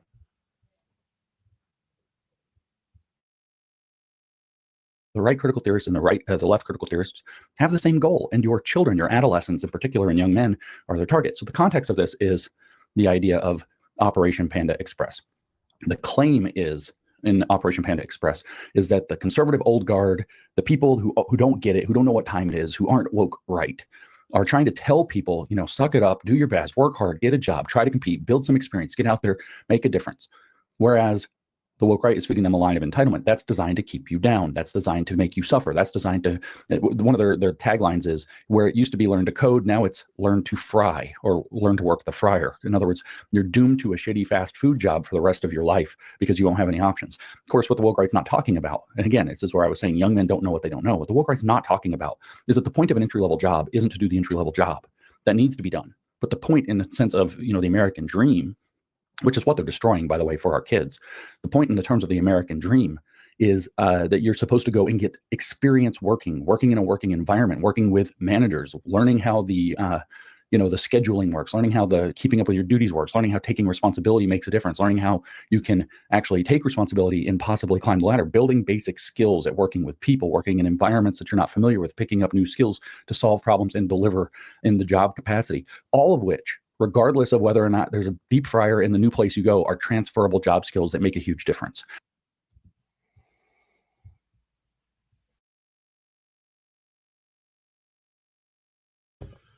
Let me just say this in closing as we move on to the other platforms, and I am ending this stream on the main YouTube channel.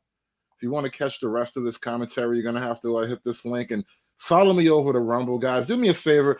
Support the show, like, share, and subscribe. You can catch me over on Venmo at The Hood Conservative. You can also donate to the show directly over on Rumble. I want to thank everybody who's been following and supporting the show for all this time.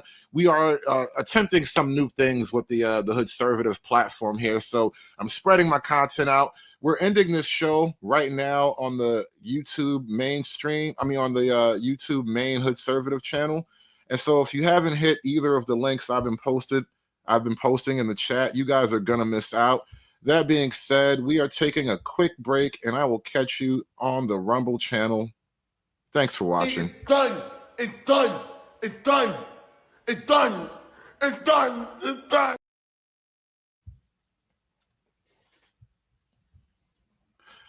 And we are continuing on Rumble and on the backup YouTube channel. Now, James Lindsay left off stating, telling young white men that, listen, just drop the fries in the grease, bro. You'll get that coding job sometime later. Maybe when you're like 40 or something, you can get that coding job, and then you can start a family, and the girls will finally want you then, because you're this big time coder. But for now, just put the fries in the grease, bro. Nasty work, nasty. That's why job experience matters. That's why when you're going to apply for a coding job outside of college, your employer, your potential employer, is actually interested in whether or not you fried things at McDonald's or Panda Express. They want you to have some kind of experience like that. And it's not so that they can turn you into a wage slave where you've learned in your job to be held down. It's because you pick up transferable skills about taking responsibility to get a job done. Because the point of the job is not to go to work and do some stupid tasks like it's an extension of college, like it's an extension of high school, like it's an extension of elementary school, like it's an extension of daycare. That's not the point. The point of each one of these jobs, the point of the job is to solve problems in the world. That's called creating value, that people will then pay for the solutions to that problem, providing that value. And so if you can demonstrate that you have problem-solving capacity, the capacity to take responsibility, to see something that needs to be done and make sure it gets done and make sure it gets done well, even if it's outside your normal job duties, those kind of things are transferable skills and employers are interested in. And it doesn't matter if there's a deep fryer or a computer terminal or an I don't think America's youth want to be wage slaves with no hope for the future. And James Lindsay is, you're selling labor and craftsmanship, but you're not really offering a reward that people want to buy into. And this is what's turning people into the so-called woke right.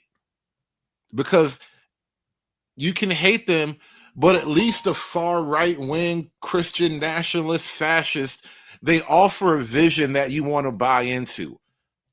Even if you got to work a little hard on the way, even if you got to get a little bloody halfway there, they offer you a vision worth buying into.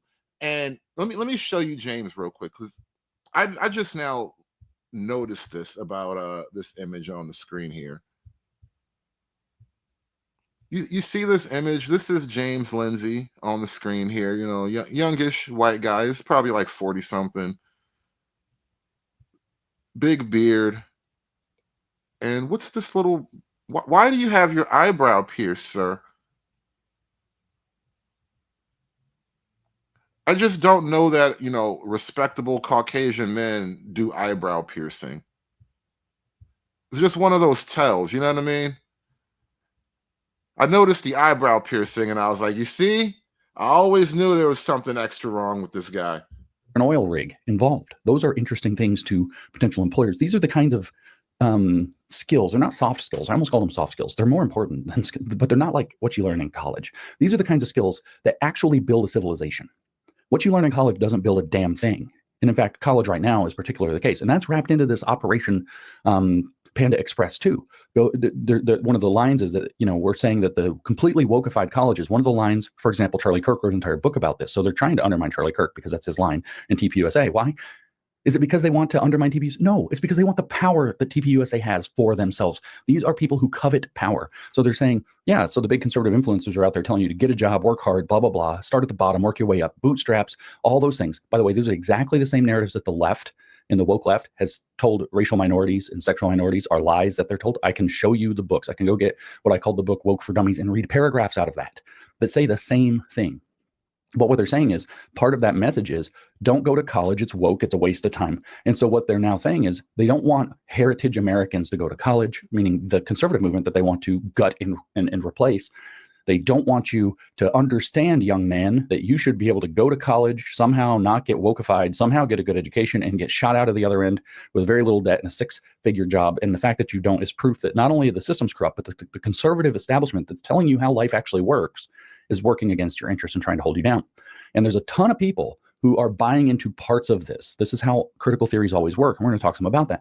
They're buying into parts of this where it's like, yeah, but this particular thing they said is a good point, or this particular thing is correct. So this whole dialogue, and I'm going to read to you, starts with a third party who says, this tweet is exactly correct. It is absolutely correct. You were used until leaders on the right believed you were no longer useful, and now they insult and humiliate you. So that's the radicalizing message. That is a woke right agitprop message. In the tweet that now, in terms of being used and discarded and all that, it is no secret that there is a huge gap between President Trump's position on Israel, our great ally in the Middle East, and his base and the base's position on Israel, right? And so the base accepted that President Trump is a supporter of Israel. Most presidents are. It's really difficult to be a president of America and not be a supporter of Israel. So the base wasn't really going to go too crazy about that, right? But nobody expected Trump to buy Gaza. We fucking bought Gaza.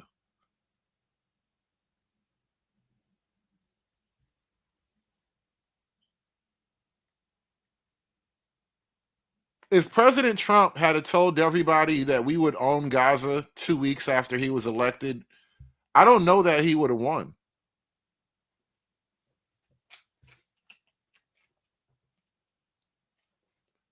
If President Trump would have said at the Kamala Harris Trump debate that Kamala, you're going to lose and we're going to own Gaza, Kamala might have won. She might have pulled it out. We're going to own Gaza now. And a lot of the Trump voters are feeling some kind of way about that. You know what I mean? you were used until leaders on the right believed you were no longer useful, and now they insult and humiliate you. So that's the radicalizing message. That is a woke right agitprop message. And the tweet that he's saying is absolutely correct says, which is also this from the account Midas Touches at MIDASTOUCHEZ. Go look at this account. This is a right-wing woke right propaganda account that's anonymous, that is probably, or possibly I should say, some foreign agitator or a Fed agitator trying to destroy your children so that the leftist maneuver can continue, because that's the real point of the woke right, is to make it so that the woke left can come back in now that we've gotten their way. So Midas Touches, this is the thing that's absolutely correct. According to our agitprop agent, when a political argument is countered with a non sequitur like go work at ABC, I mean, not the broadcast company, I think, but some generic company like Panda Express, the goal of this non sequitur is to enrage the originator. See how it's tapping into that pathos, that emotion. This is an agitation propaganda post, an agitprop post. If you can undermine the originator's pathos, it says, by exposing them as irrationally angry, then the audience will turn against them. So you hear the purpose is to agitate emotions and get people to turn against the people telling them to do what? Go work at a good job, a build-up job. Maybe not your career job, a build-up job, right? He just called Panda Express a good job. Remember, this whole thing started out with the whole Panda Express drama that happened on Twitter when some of the tech bros were like, hey, listen, man, you can work at Panda Express. There's nothing wrong with that. Right. And we start this little dialogue with, this tweet is exactly accurate. It is absolutely correct. You were used until leaders on the right believed you were no longer useful. Now they insult and humiliate you. That's agitprop. That particular agitprop tweet at the time of me recording this has 379 views. So it was not a successful bit of agitprop. People were not paying attention, but one person that I will call Dave was paying attention, and he replied with sanity. He Dave? said, I'm not yet 40. So he's not exactly an old man, right? He's older, but he's not old. I'm not yet 40, grew up in all this. And I understand how young men are feeling, but the right is reacting correctly to pathological victimhood, resentment, and entitlement. Those things had been characteristics of the radical left that are now emerging as vigorous themes on the right. And so he gets a reply from our victim. Remember, the point of me reading this dialogue is to show you both the victim's mentality and Dave's actual wisdom in this discussion. So our victim appears from an anonymous account bearing they, them pronouns. Replacing young white men with Indians on the cheap is in fact victimizing those young white men. So immediately it's the victimhood mentality. So David replies, I never said otherwise. But victimhood, resentment, and entitlement are Cain, not Abel. And I love this framing because this is ultimately what it is. This is Cain versus Abel. The woke side is Cain. The rest of us are Abel. And we all know the story. Now, I want to point out to you some of the magic that's happening. And I want to point out the magic to you right now before you really cast the spell, because I don't want the spell to really work on you guys at all. But just beware that this is a professed atheist. James Lindsay is a professed atheist using biblical framework in order to shame and restrain the desires of people who want a more biblical existence. It's wicked, actually. Side is Cain. The rest of us are Abel. And we all know the story in the Bible, in Genesis. We all know the story. It's foundational to our civilization. That Cain, if you don't know the story, just in case, Cain and Abel are brothers. They are the children of Adam and Eve. They're brothers. And both have their various domains. Abel is raising livestock and so on. Cain is raising fruits and vegetables. And they are brought to the point where they make their sacrifice to God. Now, the commandment is to sacrifice in gratitude with the first fruits and 10% and all these things. And Cain gives a deficient sacrifice, whereas Abel gives the best first fat of the best animals. And so God smiles upon Abel, and things aren't working out for Cain. And Cain decides that it's all Abel's fault. So he lures Abel out into the field. His brother brings him into the field and kills him with a rock. And then you know the rest of the story. That's the point. The victimhood, resentment, and entitlement are Cain, not Abel. This is the perfect framing for dealing with the woke. And here we have somebody talking. I don't know if this person is woke left or woke right, but they're repeating woke right lines, even though they have they, them pronouns in their bio. And it's all woke right lines that the guy's saying. Now, again, let's break down the spellcraft, right? You are comparing the so-called woke right to the spirit of Cain, and that you want to take vengeance for an irrationally perceived slight, right? You want to take vengeance for something you think somebody did to you that you are completely wrong about. And you're comparing that to the woke right. But again, the problem is when the woke right says we are kind of under pressure, we are under direct attack from certain avenues, certain people, they can point to a lot of evidence, and it's not the same argument at all. And so what this actually amounts to is like left-wing gaslighting. Because remember, James Lindsay was never on the right wing to begin with. Even with all of his work as an anti-communist, he was never on the right wing. He just knew a lot about communists. He didn't know it all. He doesn't acknowledge everything about communists, wink, wink. But he is knowledgeable about that. So he says, I never said otherwise. We'll remind you what Dave said. But victimhood, resentment, and entitlement are Cain, not Abel. Those ways of being in the world are poisonous to our souls and to the people around us. The right is correct to rebuff them. To which the victim replies, and it's victim in his own eyes. This is a person with self-pity, consumed by self-pity. And whatever you think of Stephen Fry, not everybody likes him. Stephen Fry gave a wonderful 3-minute speech. You should look this up. A wonderful 3-minute speech on self-pity in an interview many years ago about how it's the most destructive human emotion. Cain is the spirit of self-pity that turns into murder. And so here's what our self-pitying victim says in this dialogue. Quote, correct in the sense of losing the culture and power, but feeling good about it. So you see now the shift. This person, this poor self-pitying victim, doesn't care about right and wrong anymore. They care about losing the culture and power and, quote, feeling good about it. Because that's the line the woke right's being fed, that the conservatives like to lose honorably. We like to lose with our principles, almost like we're weirdly. Now, this is one of the parts of the criticism where he's kind of accurate. I'm not giving him full credit, but he's onto something here. When it comes to the right wing,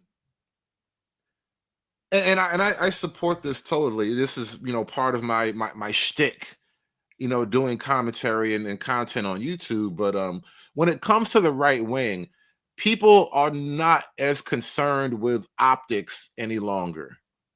Meaning, you can call me racist all you want. I'll drop an N-bomb, and if you call me racist, I'll just laugh because I might actually be racist. What's wrong with that? You know, it's that kind of energy that the right wing is flirting with right now, and it's dangerous if you're on the left, because what the right is finding out is that the left is a series of paper tigers, and if I stop folding to the racism attack, they have very little substantive attacks to throw at me, which at that point they'll cheat and try to get you fired or debanked or something like that. But the right wing has figured out that you can be called a racist and then, you know, repent for your evil racism ways and then watch your culture and your community die, or you can be racist and live forever. Be racist and live forever sounds pretty fucking awesome, honestly. I'm considering the plan myself. Masochistic. Look how virtuous we are, even though we lose. We have no power.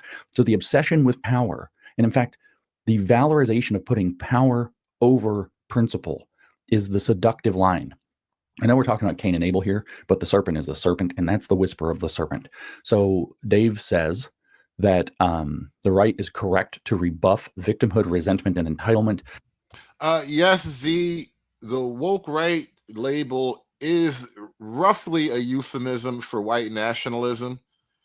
It's a label that James Lindsay kind of crafted, and he tried to popularize it so that you could now tag the growing right-wing populist white wing movement. There's the right wing, and then there's the white wing, right? And Lindsay is seeking to kind of put a cap on the growth of the white wing, right wing movement by tagging it with a really hot label like woke right, because everybody already has a visceral response to woke, whether it's positive or negative. And so by calling the right woke, he's attempting a branding attack. And he's had a little bit of success on that. I won't deny it, which is why we're here now. And this guy says correct in scare quotes, in the sense of losing the culture and power, but feeling good about it. To which Dave replies, would you rather live in a world ruled by Cain or by Abel? Yes, it is more difficult to have the emotional control to argue and debate with a loving heart and to do the work to win hearts and minds to your side without power and coercion. But then it will be Abel in power, not Cain. That's wisdom, folks. That's biblically grounded. That's wisdom right there. It's the hard road of doing things. Now, remember, this atheist is giving you a biblically grounded, logical reason for why you shouldn't defend your position. It's wickedly brilliant. It is a level of brilliance with based on wickedness. If evil had an IQ, it would be expressed in this way. And doing things right rather than giving into your emotions. It's logos over pathos. It's order and righteousness even when it's being spit on. It's accepting persecution for doing the right thing because it's the right thing, which is Daniel Penny, right? No, that's Jesus, my friend. That's Jesus, the guy you don't believe in. The atheist is telling you to be more like Jesus as you defend your shrinking position. Listen, you can be a racist and die on your cross. I mean, sorry, you can be diverse and progressive and die on your cross because at least you aren't a racist. Or hear me out. You could live forever. I know it does sound a little bit stark, right?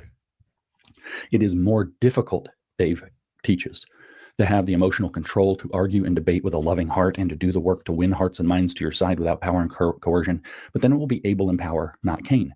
And Abel, remember the story. What does Abel represent? Abel represents the brother who made the good sacrifice, who actually gave of himself to what he was trying to honor and was rewarded for it. So in other words, it's not even Abel in power. It's Abel serving through power is what that symbol is, right? How does our good self-pitying victim woke right mentality reply to that? I currently live in a world ruled by Cain, and the few Abels running around are telling me to suck it up. So the world is evil, therefore I should be evil, is his answer. The world has gone bad, therefore I need to go bad to keep up. Everything is degenerate, so I can only compete if I too am degenerate.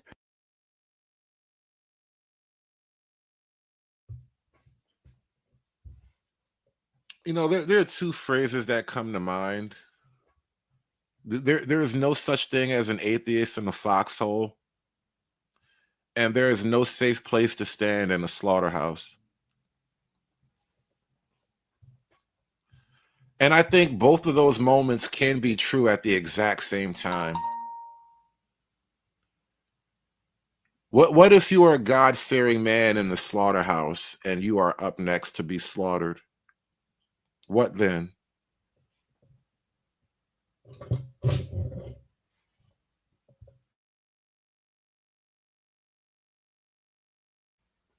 Jesus said, buy two swords. Oh, I had no idea that's a bar from the Holy One himself. Buy two swords.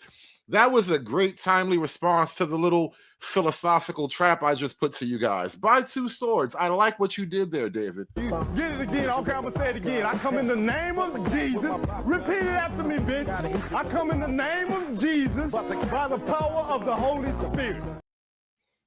But again, I say it again. There is no atheist in a foxhole, and there is no safe place to stand in a slaughterhouse. And what if you're the God-fearing man who finds himself in the slaughterhouse? What then?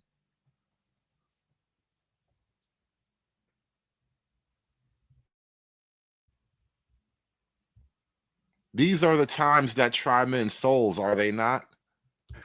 Which, by the way, is the geopolitical story, right? That's what we heard from the Biden administration when they were saying that we have to become like China to compete with China. Same story. I currently live in a world ruled by Cain, and the few Abels running around are telling me to suck it up. So the people who are coming in and saying, yes, it's difficult. Yes, it's hard. You have to have emotional control. You have to proceed with a loving heart. You have to reject victimhood, resentment, and entitlement.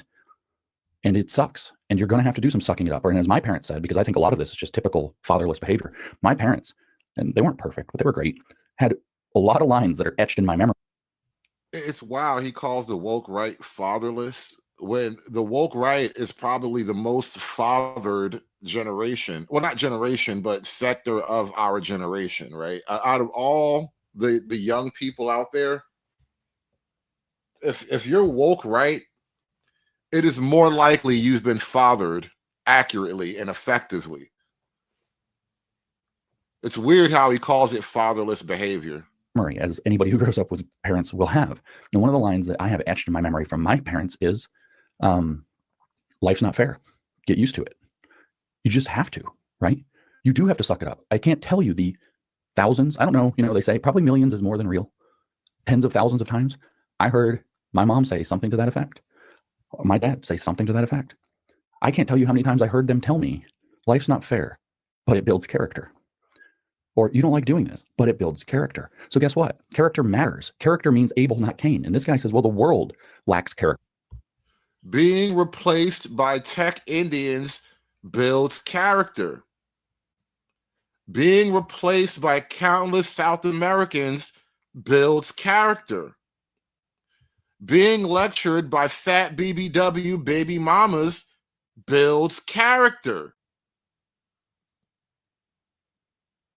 Why don't you white boys want to build character? What the hell's wrong with you? Character. So I should lack character, and the people who are telling me otherwise are to be resented. The few Abels running around are telling me to suck it up. Well, he doesn't want to suck it up. He doesn't want to build character. He now covets power because other degenerate people have power. Dave replies again with wisdom. He says, the belief that only Cain can get things done is the core of the woke worldview, systems of power and oppression, etc. That's exactly right, Dave. Adopting this postmodern view is doing the radical left's work for them. It is my view that restoring the United States hinges on reinvigorating Christian values instead. Otherwise, what you end up with will just be a different tyranny with different victims. And Dave is absolutely correct. To which our good victim said, Again, the atheist selling Christianity based on gay Jesus. Don't trust these guys. And I am not a Bible thumper. I am not here to preach the gospel to you. I'm just saying, I am very appreciative of the church. And it took me a while to come to this position. You know, I was a teenager who didn't believe in God at one point, many, many moons ago. And I've come to this position, you know, logically and meticulously. And so I have great respect for the faith and what the faith of Christianity attempts to do for the human's heart, right? That being said, never trust a guy who's selling you gay Jesus, bro. Says back, and listen to the poison dripping from this poor kid's soul. A society of Abels cannot survive with Cains walking around. So either the Abels need to separate or they need to remove all the Cains. You can't lecture the Cains into being Abels. That's called the black pill, my friend. That is called being demoralized. Demoralized in the sense that you've lost your... Did you catch that? Or they need to remove all the Cains. You can't lecture the Cains into being Abels. You can't lecture the Cains into being Abels. I would argue that's more true than not. You may find some victories, but it's going to be mostly losses there, bro. You cannot lecture the Cains into becoming Abels. They just don't work that way. Most Cains ain't built for this Abel shit, bro. All the positive reinforcement isn't going to bridge the gap between Cains and Abels, right? But I got to keep trying because that's what a good man does, right? That's called the black pill, my friend. That is called being demoralized. Demoralized in the sense that you've lost your ability to understand why, not what right and wrong are, because he probably does understand right and wrong, but why right and wrong matter in the first place. So Dave replies, it's not possible. Sorry, that's not what he says. He replies, it is not impossible to change hearts and minds. It does require work, patience, and love. Cain may have killed Abel, but he destroyed himself and could not have found himself any further from God. To which our self-pitying victim replies, our woke right replies, there isn't a single person you've ever lectured on the internet that thinks you love them. They think you are their enemy for lecturing them while they suffer. Do you hear that pain? He's being given pearls of wisdom. And I don't think that this person, maybe this person's a Russian bot, who the hell knows, but I don't think this person is a swine. So a pearl is set before them and he acts like a swine. I think this person knows the difference between right and wrong. I think it's clear this person knows the difference between right and wrong and has accepted that the world is simply wrong, so he has to be wrong. The world is filled with Cains, so Abel cannot be. In other words, what he is he is a man who is reducing him to a swine who cannot appreciate the pearl that's put in front of him. There isn't a single person you've ever lectured on the internet that thinks you love them. So you can love the people that you talk to, but they don't think you do. They don't think you care. Why? They think you are their enemy for lecturing them while they suffer. I think this kid should probably go back and reread the story of Cain and Abel. And David replies with more wisdom. Being kind or loving is not the same as being nice. It would be nice of me to tell a suffering young man his anger is just and his vengeance will be justice. He'd feel good, vindicated. But love would be helping him see how anger and resentment will actually ultimately destroy him.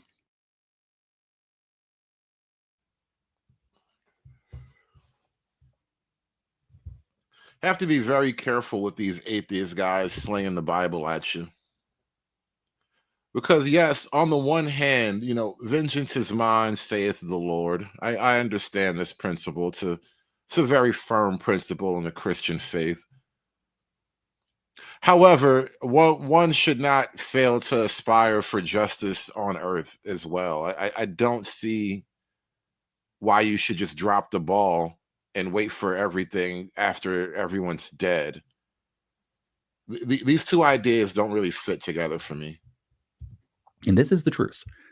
This is the crux of why we're losing our sons to woke right.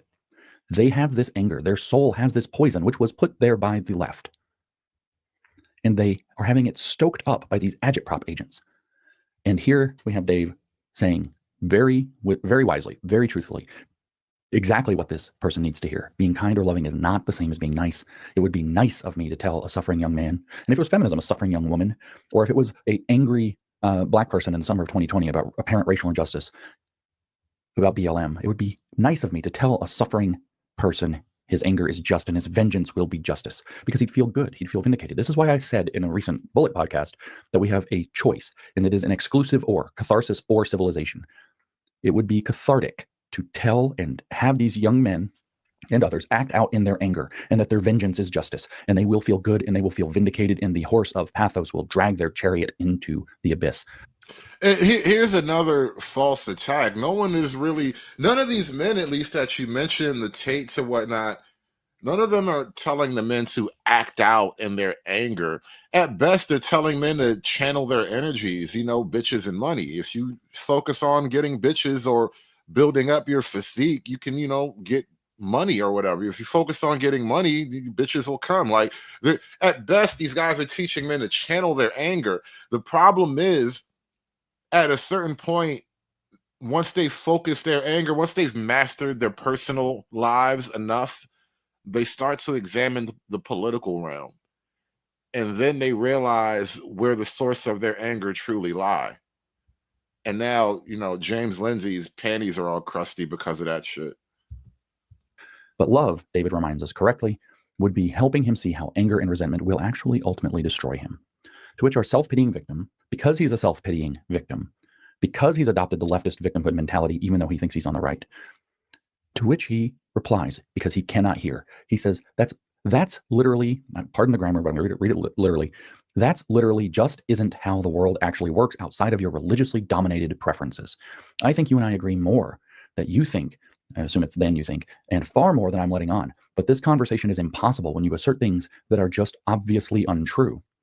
So our want to be Cain, who knows it's wrong to be Cain, cannot hear and says some of the finest wisdom he's ever been offered, with compassion, with obvious concern and love, is simply untrue. He cannot hear it.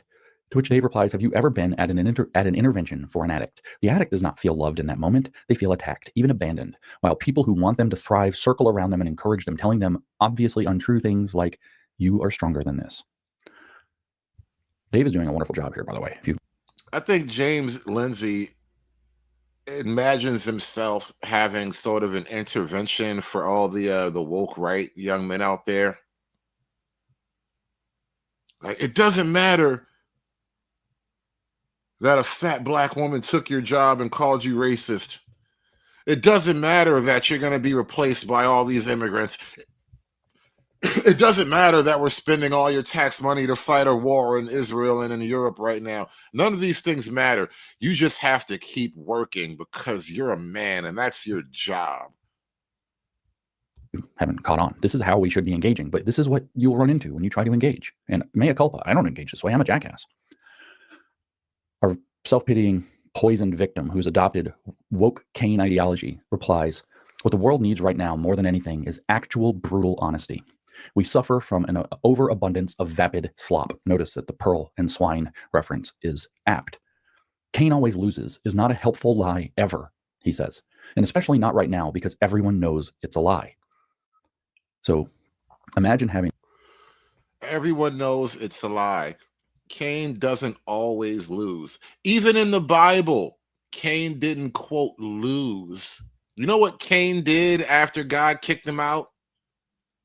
I think it went and built the civilization, bro. I swear to God, it's in the book, hand to the man.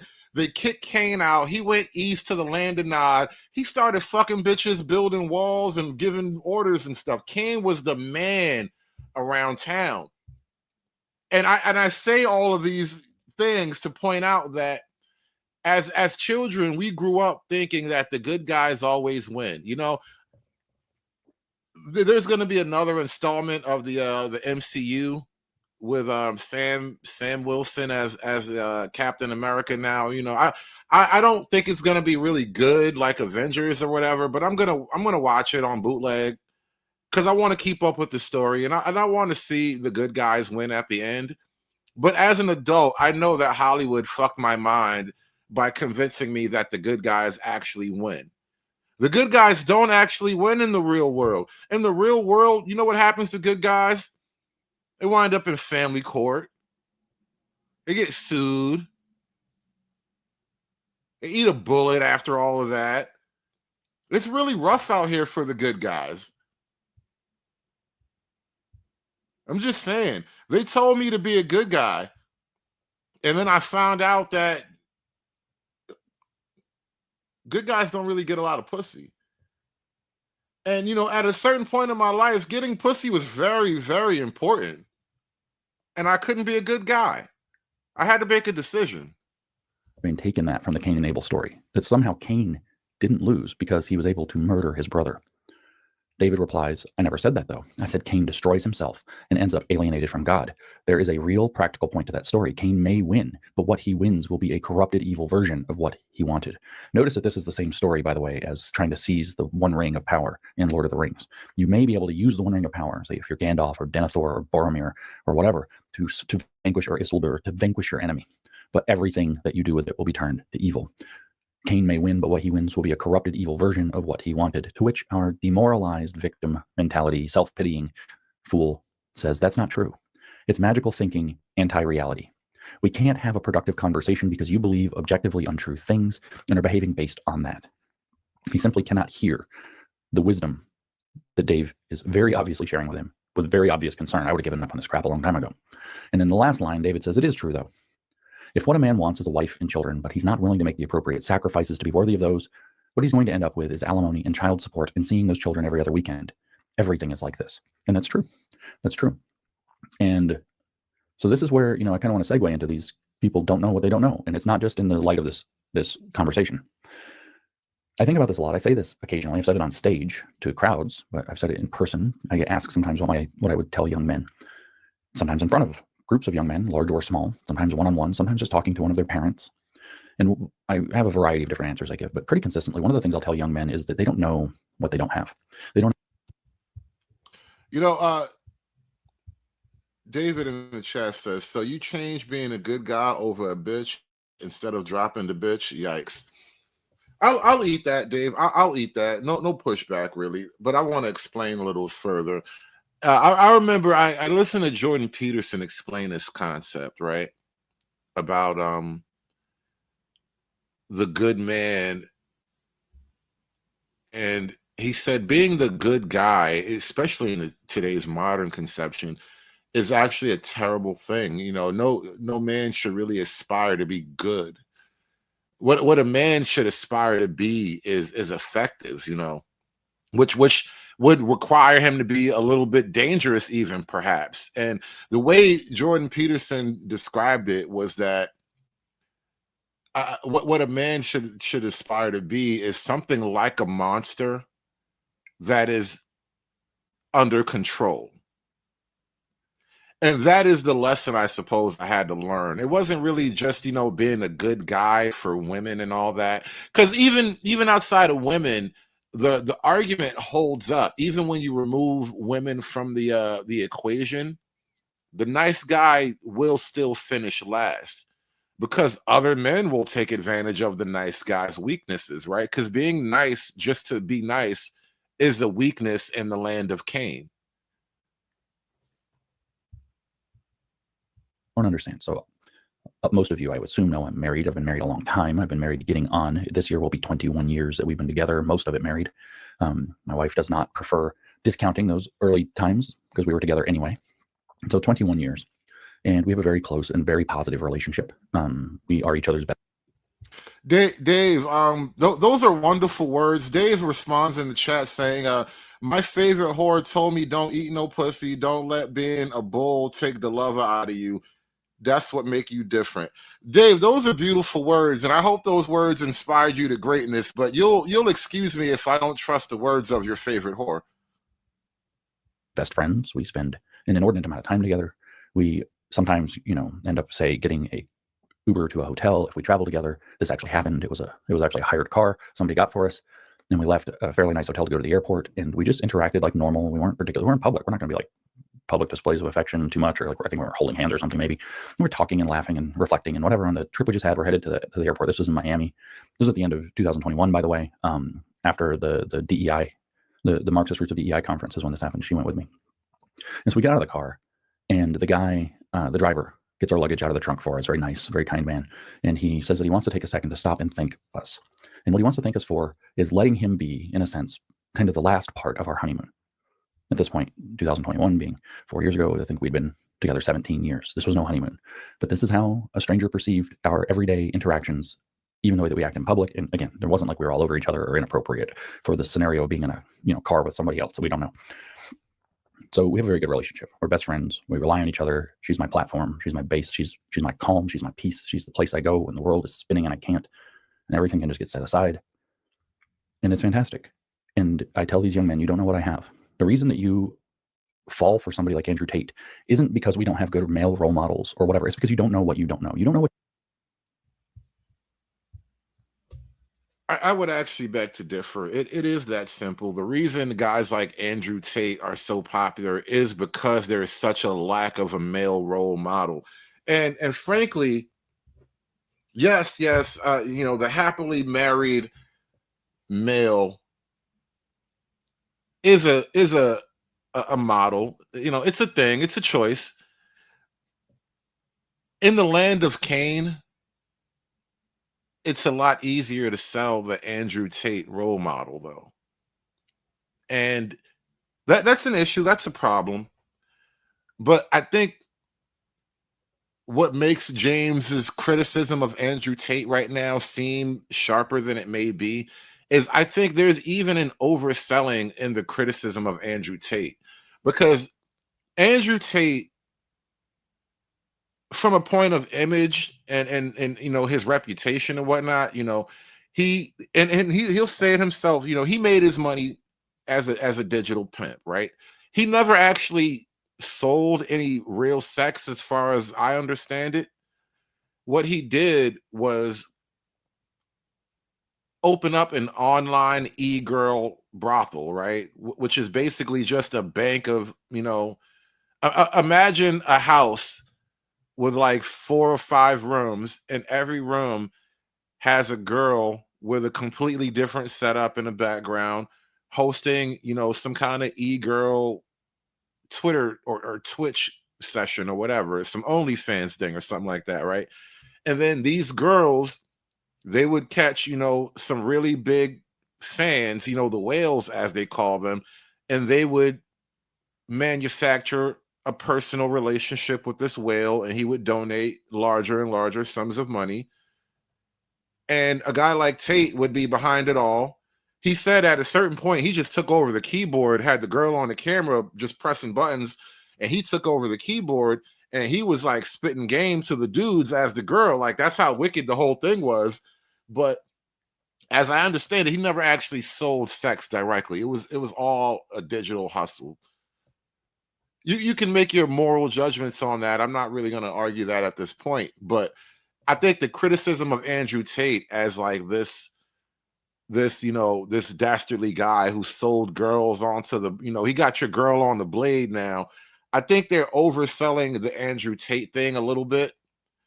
And even in that, as an influencer, Tate's bigger messages are about more masculine things. Like, he's actually pushing Islam more so than pimping hoes at this point.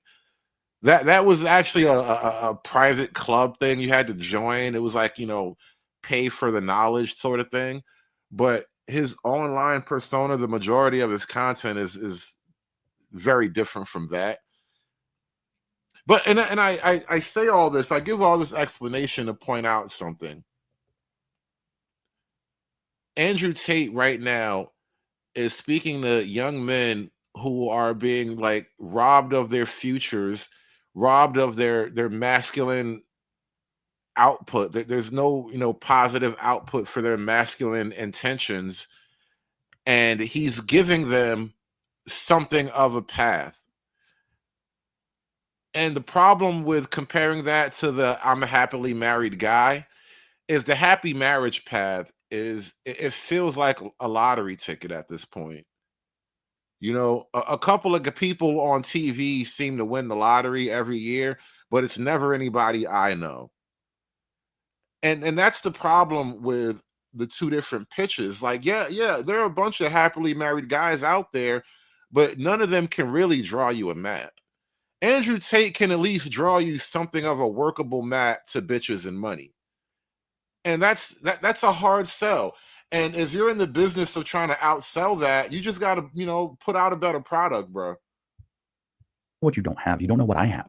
You don't know what return on investment you get for making the investment in a wife that you spend years and lots of sacrifice and lots of challenges and lots of disagreements, years building together with, building things in your life together with, which bonds you, putting meaning into the things around you that you're building, that you're spending time together in, connecting with each other, finding ways to work with the differences in your personalities. You don't know what that looks like. That all sounds very gay, by the way. I'm sorry. It just does. Like, listen, I love women as much as the next guy, but like, all that, getting to know you, that shit just sounds gay when you put it out there like that. It does.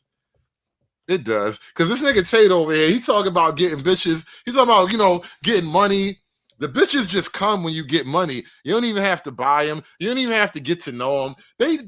They pretend to get to know you, actually. It's marvelous when you think about it. Like, it really does sound gay the way he just put that whole thing. I'm sorry. And I know, happy marriages are happy in that way, but the way you just described it, did you see the Bugatti? Sacrifice and lots of challenges and lots of disagreements, years building together with, building things in your life together with, which bonds you, putting meaning into the things around you that you're building, that you're spending time together in, connecting with each other, finding ways to work with the differences in your personalities. You don't know what that looks like. And I tell him, you can't tomorrow, next week, next year. You cannot have what I have because I built it over 20 years and there's no shortcut. There is no, you're entitled to this and therefore you should pop out of college and just have it. And if you don't, society's cheating you. You get what I have in my marriage by working for 20 years to make it with another person, making every necessary sacrifice along the way, and having somebody that you've chosen well enough to be worthy of making that investment in. So my advice to them is find somebody that's worth making an investment in, then make the investment. Making an investment means sacrificing. It means setting things aside. It means giving the best 10% of your first fruits to something else that matters more than you do, something bigger than you. I'm not saying my wife is bigger than me. I think she matters more than I do. I think a lot of things. I think she's better than I am in most ways, but our relationship is bigger than either of us. And what it returns to us is invaluable. And the only way you get that is by making those dedicated, consistent sacrifices to building it. It's the same as buying a piece of property or a home. You have to, and I know that's another point of anger and resentment and challenge here for these people. It is not easy. It's harder now. That's unfair. And some of that can be blamed on people who made selfish decisions, but not all of it. Some of it can be blamed on the evil freaking monsters that we should actually be trying to get out of power, who want to destroy the world and take it over for communism. Some of it's very purposed and evil. It's not the result of boomers being blind and selfish and not caring about your plight. It's not all that people don't care about you, you self-pitying turd. There's other sides to things. But if you're going to buy a house or a property, you look for a good property that's worth investing. Did he just call the young men he's trying to save self-pitying turds? That is a very interesting sales strategy. If you're going to build a company, you look for a product or a service you can provide that's worth investing in. In other words, it will return on investment. And then you make the sacrifices. You work hard hours. New Discourse isn't exactly a banging business, but people have heard the story. I worked for 15 months before this company. I built this company for 15 months with no pay. None. Zero. People accuse Mike O'Fallon of being my funder. Mike O'Fallon put down, he had money before COVID. He works in travel and tourism, guys. He's a travel agent, especially with international stuff and cruises. How do you think those went during COVID? So he had more money back then. And he thought New Discourses was a winning investment. So he invested some money in. Yeah, now everybody's looking at everything that ever happened on the left. We're like, see, that's that USAID money. You're not going to fool me, Lindsay, like you were just broke for 15 months. Meanwhile, USAID is just handing out money for everything. They're doing transgender plays in Guatemala. They're doing amputee surgeries in Chile. They're teaching feminism to blind midgets in Paraguay. And you mean to tell me you ain't getting none of that money either, James? All the contacts you have, James? Nah, bro. And getting a website built. You can crunch the numbers for yourself and figure out how much stuff like that might cost. Holding a conference, a couple of different things to put us on the map, to get content, to put videos out, to do the video editing, whatever. So we invested some money in that and we paid him back. The company has, but the company for 15 months was operating without making any money. 15 months. That's what you have to do if you want to get a business off the ground. You're going to have to pick a possibly winning investment, which is a risk because it might not be. And then you're going to have to dedicate yourself into bringing that thing into the world. Same with a piece of property. You need to pick a piece of property. You need to pick a business venture if that's the path. If you want to be an entrepreneur, not everybody should be or wants to be, should be even. It's not for everybody. It's a difficult path. High reward, high risk. It's a difficult path. Thank God we have them, but not everybody is going to be an entrepreneur. Everybody's not cut out for it. I don't think I'm cut out for it. I'm not telling you something. Then you say, well, what about New Discourses? If I was an entrepreneur, New Discourses would be a much different company and I'd be making a hell of a lot more money than I do. I would, in fact, probably would have gotten into some techie bullshit like everybody else who wants to actually make a lot of money. And I probably would come up with some kind of stupid internet security thing because that's like when I was. Now, like I said, this is actually a relatively long piece from James. It's over an hour long, about an hour and 15 minutes. I'm going to skip ahead just a little bit. Wine, who will consume and destroy the pearls placed before.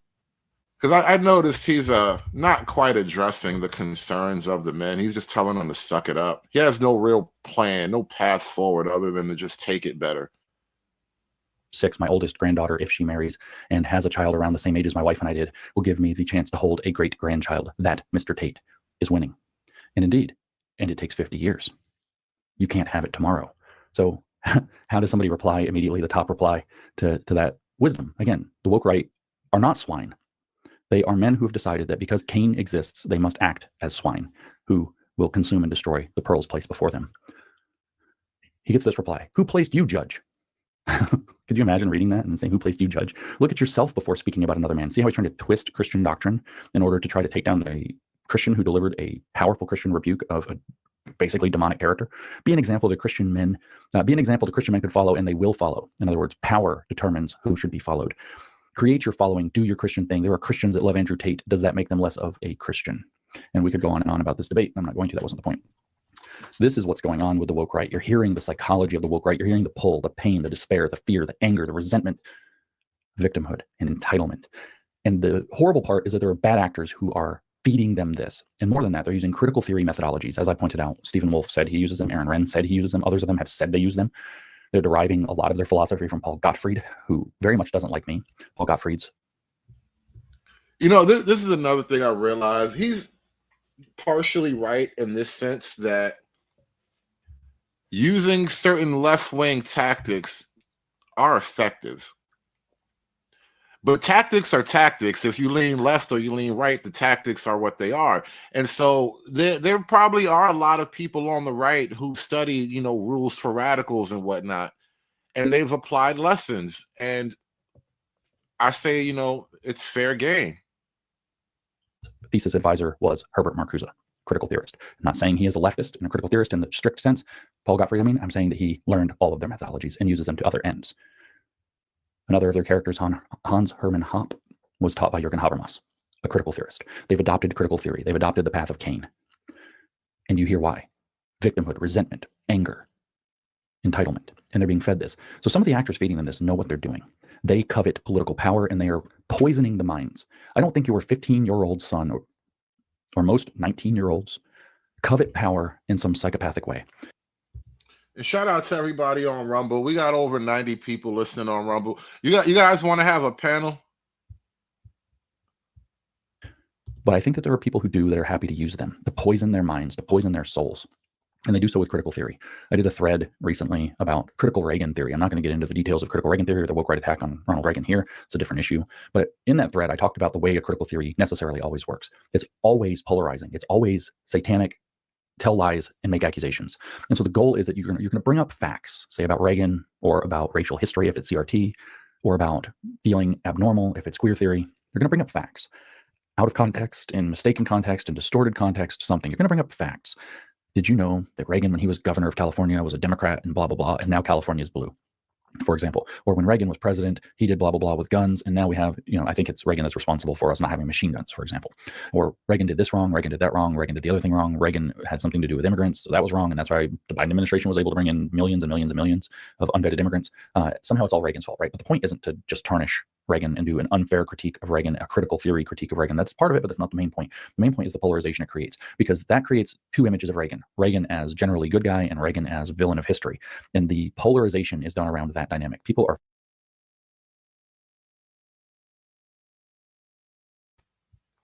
We're at this point now where things for the young men that he's speaking to, things have gone so far askew that people are just considering history. We are reconsidering whether or not we truly understand history. Is it the way we think it is? Are the lessons we learned in school actually true? We are reconsidering everything we were taught. This is what he's calling like the post-World War II consensus, right? We are re-examining everything because, you know, of what value are your rules if they got you to this place? So now we're trying to figure out how we got to this place. And for whatever reason, it's very dangerous for, you know, young men to re-examine accepted history.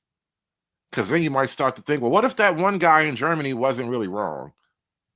Are forced to choose by the argument. So engaging in the argument only makes it worse. It's like somebody's dumped a gigantic pile of shit into the room, and every time you decide to engage in the argument, you're going over and picking up some of the shit and wiping it on things. And you're just spreading the shit around, right? But you can't not, right? That's the mid-level violence of the provocation. So the goal, though, is to say, well, there are people who think that Reagan's a bad guy because we woke them up and they're more enlightened and they understand the world better. Everything you've ever heard was a lie. It sounds like Satan. Sounds like the serpent in the garden. It is. Same story. And then there's people who are saying, no, Reagan was pretty good, imperfect, had some issues, blah, blah, blah, did great things for America, stopped Soviet communism without having a war, anti-fascist, did not have to take America into fascism to do it. And you can America's a shining city on the hill, blah, blah, blah. And you can hear why people that want fascism might not want, or that want communism might not want Reagan remembered in a positive way, right? And so there's going to have these people who are like, they feel like they woke up to the hidden truth that Reagan was really the cause of all of our problems and a villain of history, or that Churchill was the villain of history. There's another one that they're seeding, right? And then you have people who are saying sane things. But the problem is that the accusation of critical theory is the people saying sane things are asleep, that the people saying sane things are some bad name, like in this case, neocons, who are trying to box out real history, who are trying to lie, trying to control you, trying to keep them, the critical theorists, out of power. And that's what it's really about. So the goal is to polarize. The goal is to polarize, is to make a unified group split with hatecraft. That's the goal of the critical theory. The facts, the details, it's all irrelevant. America is a racist country, or no, actually America is a country that did an awful lot to overcome racism.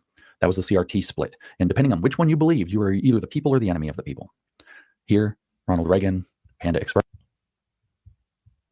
That is actually a fundamental issue right now.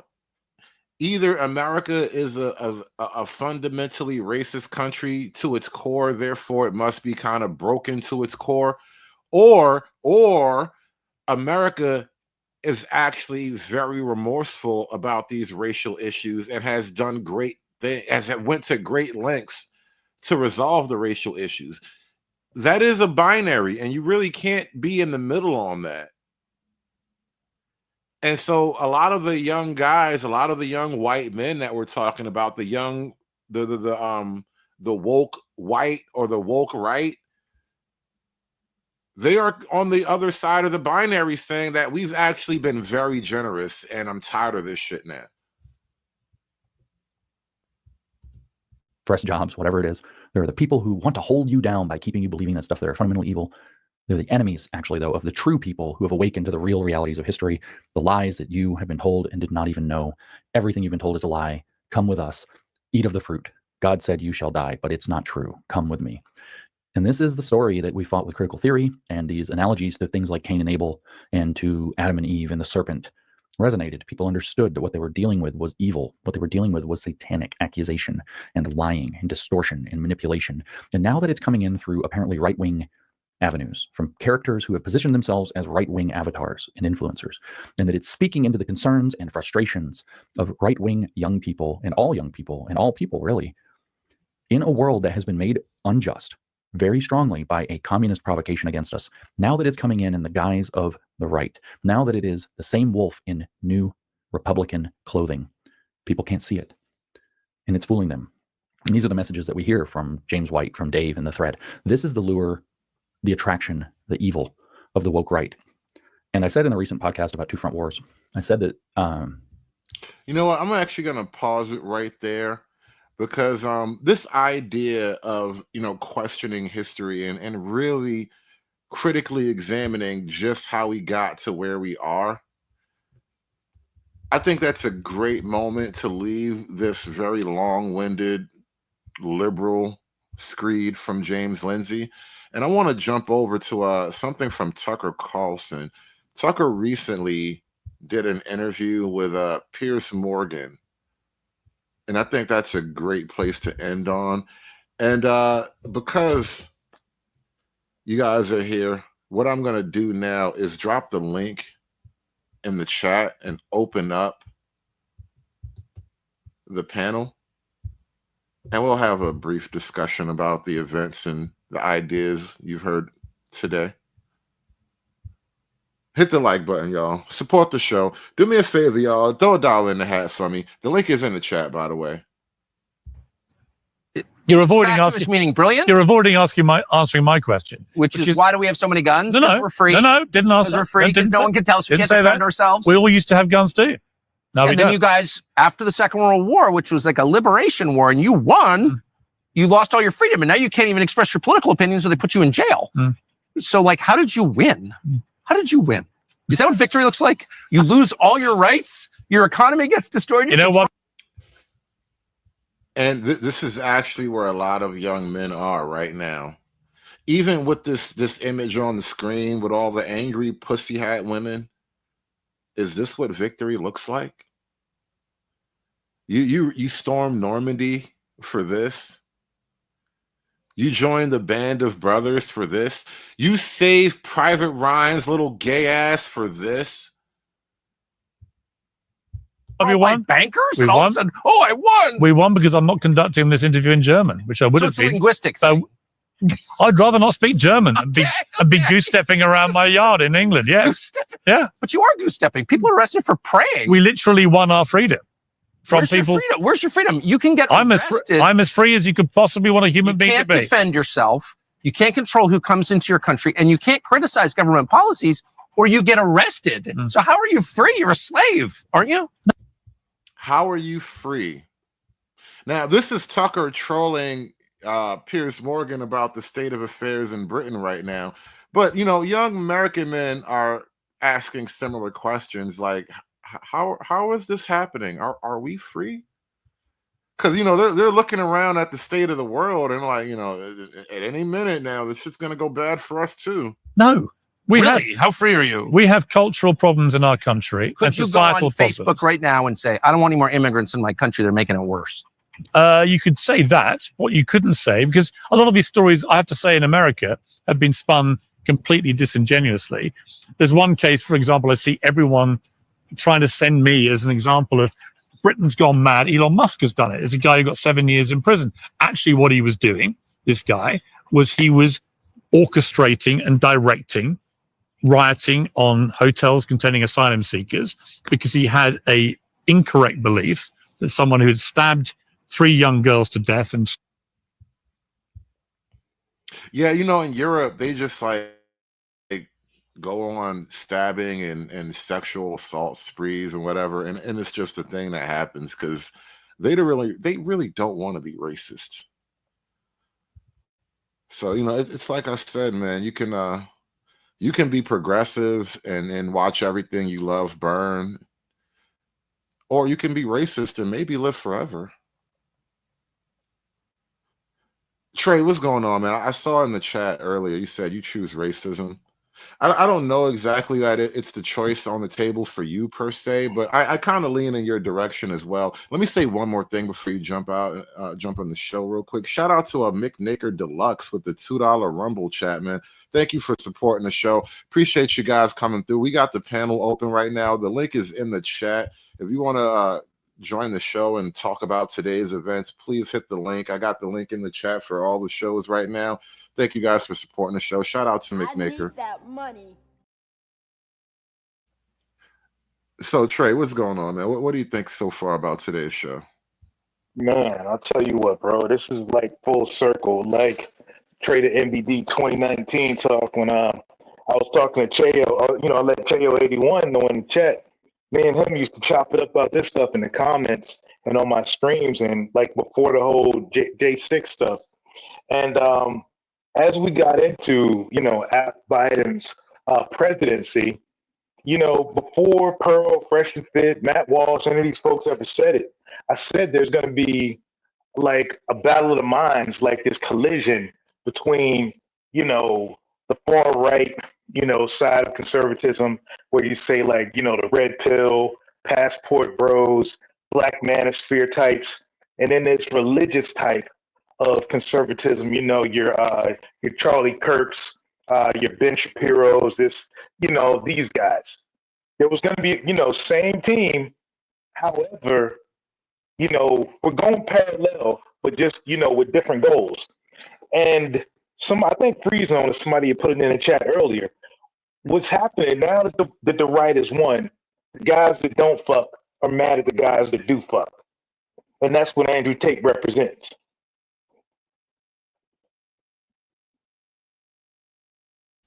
Well, I mean, yes and no, because like it would seem that a large part of the audience would be guys who don't fuck, or at least they didn't fuck, to their desire, to their heart's content. So they were looking to plug a gap in some way. But I think the split on the right, especially when it comes to ideas like this woke right thing, there are two major avenues here. So you got like the feminism argument, which is like, we got to take women's rights away. These women are doing too much. Women will collapse society if you don't take their rights away. And then you got, the I don't support Israel. I don't support immigration. I'm tired of all this diversity stuff. You're attacking me as a white man. Like those are two different lines of attack. Well, the problem is that once you get to a point on the far right, just call it what it is. They can't call you an incel. They can't say you don't produce all these things, because once you've completely as I just say, the Nick Fuentes types, Andrew Tate, that far right, none of this stuff really matters to you. Like, you move beyond it. Like you move out of that tax bracket. We'll just call it the incel tax. And I hate using that term, but the incel tax bracket. And therefore now you have the means, just like our boy said about Cain, to go create your own system. You can create your own rules. You can get as many, wives as you want. You can travel where you want. And none of this like DEI stuff affects you. However, what you can do is galvanize other young men, to basically to see how you did it. And when these young men Hold on, I'm sorry. This is also kind of the threat, though, where so the young men, the woke right men, as they're calling it, they're seeing that the left has been on this path to radically change things and all that. And I think the woke right realizes that, we can radically change things too. We have a vision as well. And so if change is on the table, then this is the change that we want. Never mind all that, pro-diversity, multi-culti bullshit. This is the change we want. We want it to look something like The Handmaid's Tale.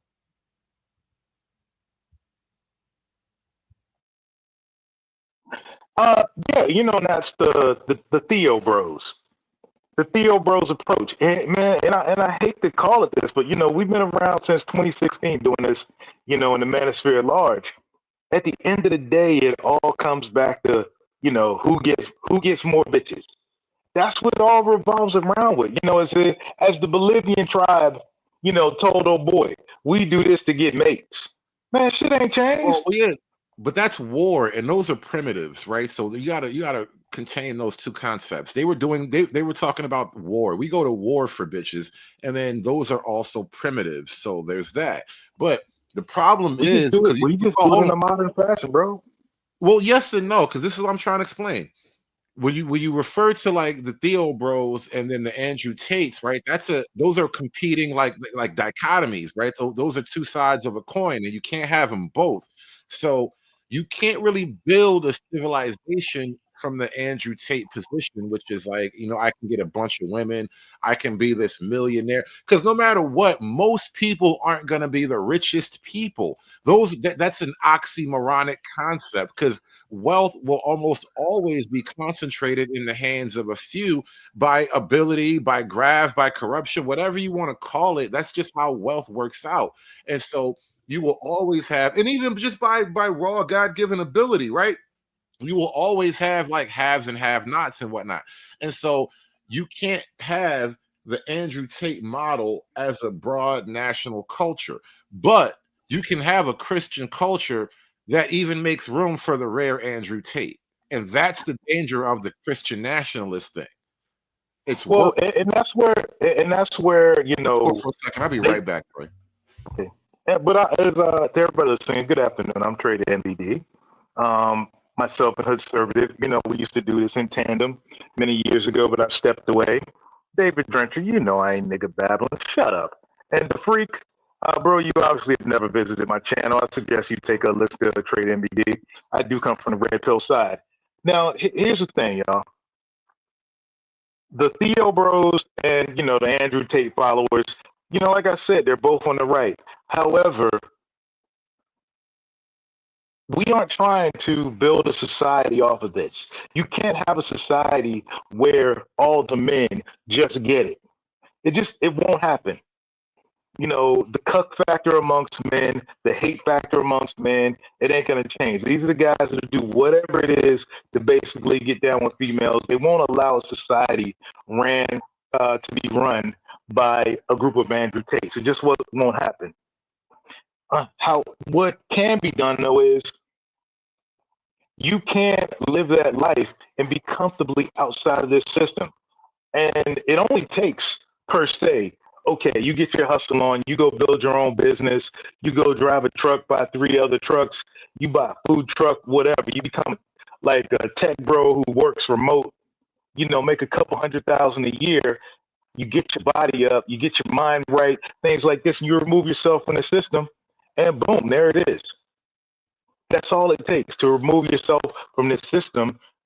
All this back and forth babble between the left and the right, it matters nothing to you. You can go off and build your own sustainable environment and just ride it out. All this shit is going to flip on its head anyway. In 15 to 20 years, we'll be back to some Bolshevik, lefty, communist, utopia nonsense again. Well, actually, hold on, Trey. In like 15 to 20 years, we could be looking at, you know, red pill MGTOW elected officials. And that's wonderful. I mean, I would love that. But I just don't foresee it happening because, as you know, I've stated for years, man. And yo, shout out to Stormfront P. She has said this, Sam P, that the pendulum swung way too far left, and therefore correction has to be done. And every time it swings too far in one way, the lizards, I say, they can't let it go that way because then you start fucking with their money. Because their money is based on, y'all know what I'm talking about, y'all, where Trump is building that. Well, the pendulum has to swing back, and that's what I'm actually selling right now. That's what I'm describing. The pendulum is swinging, and it's going to swing deep right. That's kind of what I'm calling. Yeah, and I don't think it can go too far because the check we put in place in, you know, late 1930s Germany is an example of that. You know, I'm a big, you know, I'm not mad at Uncle H. I truly believe, you know, he did the right thing. I'm not a fan of how history is told, but if we just look at it on paper and we, you know, look at the translated speeches of what he actually said and look at what actually went down, you know, the pendulum swung way right. And that's kind of what's happening right now. Let me cut you off real quick because you got a lot of audio pop. I don't know if you can clean that up at all, but I did want to talk about this because, you know, in terms of the woke right, this issue with you know, the great wars and reconsidering history, that has been the great sort of mental block that has stopped any pendulum momentum from reversing. That has been the actual thing pushing the pendulum to the left. A lot of that left-wing momentum started with the end of the war. And, you know, this is, you know, a lot of social movements started after that. And once a lot of these woke right people start to openly embrace reconsidering everything about the war, it removes that blockage. And so now you can have an unpredictable swing to the right. And so that's really what's at stake, I think, also. That's why, you know, a guy like James Lindsay, he's very pro-Israel. He accuses people of all this, you know, extra far-right stuff. And it's like, whoa. I'm just looking at the numbers. I can read news headlines, and I'm like, you know, I think we might be doing a lot here, right? And so once it's sort of like the N-word thing, the racism thing. once you just get over people calling you racist, you start to become emboldened and empowered. And once people get over the, so what if it's anti-Semitic or whatever, people are going to become emboldened and empowered. And then it becomes a lot more unpredictable at that point. Well, what happens, bro, is that, the internet, you can't hide anything from the internet. Like hoes trying to delete like naked photos from OnlyFans when they want to become a good wife. It just don't happen. And so what's happening is that what really took place in 1930s Germany, trannies in schools, the book burning of all these, like how to make your sons and the trannies, books getting burned. The Weimar Republic, all the details of it start lining up with the last 4 years in this country under Biden. And these young men are rational. They're not crazy. They look at it like, hold up. If this is what fascism was about and you're calling me fascist, okay, so be it. Let's go. Well, and that's kind of a thing I've been saying for a while now. If all the people who say that, you're wrong for being a man and, they encourage you to do all this weird gay stuff and, they want to flood your neighborhood and your country with all these foreigners. If all the people who are doing all these things against you, the thing they hate most is fascism, maybe you should at least read the book. Yeah. I mean, I just say it's feminism hates fascism. That's all I gotta say. You gotta excuse me, man. It's not the pop and my mic, man. I got my teeth fixed, man. I kind of like talk with a lisp right now, so I get used to it. Definitely audio. No, it's audio pop. I know exactly what it is. Oh, I hear it all okay. the time. It's not. Yeah. But no, let me kick it to headphones Mr. O real quick. Sure. Let me kick it to Mr. O real quick. You just joined the panel, man. So what are your thoughts on this whole thing? We talked about a lot today. Yeah, I kind of just came up. I was doing some other things. Kind of fill me in just a little bit, which I was just talking about a few seconds ago. Oh shit! Well, dude, we've been at this for 3 hours. You want me to recap 3 hours? No, I've been watching. I was talking about I've been watching. I'm talking about the combo. Y'all. Yeah, that's not important. We were talking about the World War II and whatnot, but really this issue of the the woke right, and it's the woke white as well. That's another thing. It's the white. It's the white wing. Yeah, because the woke right at its core is a lot of young white male dissidents, right? There may be a handful of people of color in that right wing mix as well, but it's mostly a young white male movement. So, like the Becky and that white Dawn that was talking about, they're afraid that these little Gen Z and future Gen Alphas, they're gonna be the toxic masculinity men that they was trying to get rid of with the so-called boomers, Gen X's, and us millennials. That's one side of it, definitely. And then there's the politics of it with Israel and immigration and all this diversity stuff. So there's two wings of it at least. I find it ironic that we have all these Karens that did all these baby deletions throughout the years, and as they about to go out to the upper room, they see that the little blonde hair, blue eye fascists coming up is going to be the ones that's going to be the nail in their coffin. And I love it. I kind of halfway love it. It's just that when you deal with white, woke white, radical right, left. I'm not left. Radical right, conservatism. Like what was his name, Mr. Till, that was speaking. Like I wanted to ride with the conservatives hood. You know this. I really did, but you got guys like that represent the right. No, hell no. You could just put on a dress, though. No, absolutely no. You see where you left that, bro? You see your choice? This is why I keep saying I don't really push I'm not waving the conservative flag in that way anymore. Like, I mean, technically I have conservative beliefs, but practically, like, I want to go a lot farther than what traditional conservatives really stand on, because they want to conserve whatever today's status quo is, and every day is gayer than the last day. So, like, that's not a good move in my opinion. And my advice, Mr. O, is that you know what, while the war is going on, okay, I'll be on your side, conservatives. But just so you know, once this war is over, we'll handle our beef after this shit. After this over. I'm sorry. And I can. honestly, I don't even think it'll be in that way. Like we'll handle this beef after it's over, because conservatives really won't have much momentum to hold ground. If there's a conflict in any kind of way, it's going to be the far right that really pushes things, and so it'll be the people that are further right that garner like any momentum, and so they'll just have the momentum. It won't really be in that way. Like we have to deal with you guys later. They'll just roll over, fall in line. Because think of it like, well, no, think of it like, in Germany, right? You know what I mean? Listen, most people are just going to roll with it because things are going to get better. Plus, people are going to have their own personal reasons to fall in line too.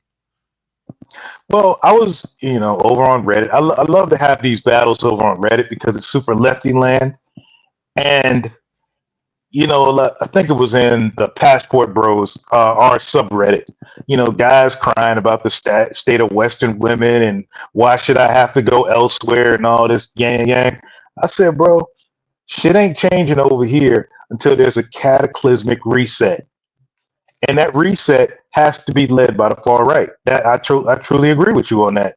There's no other way. Conservatives don't have the balls to do what's necessary to make the changes to send the U.S. in the right direction.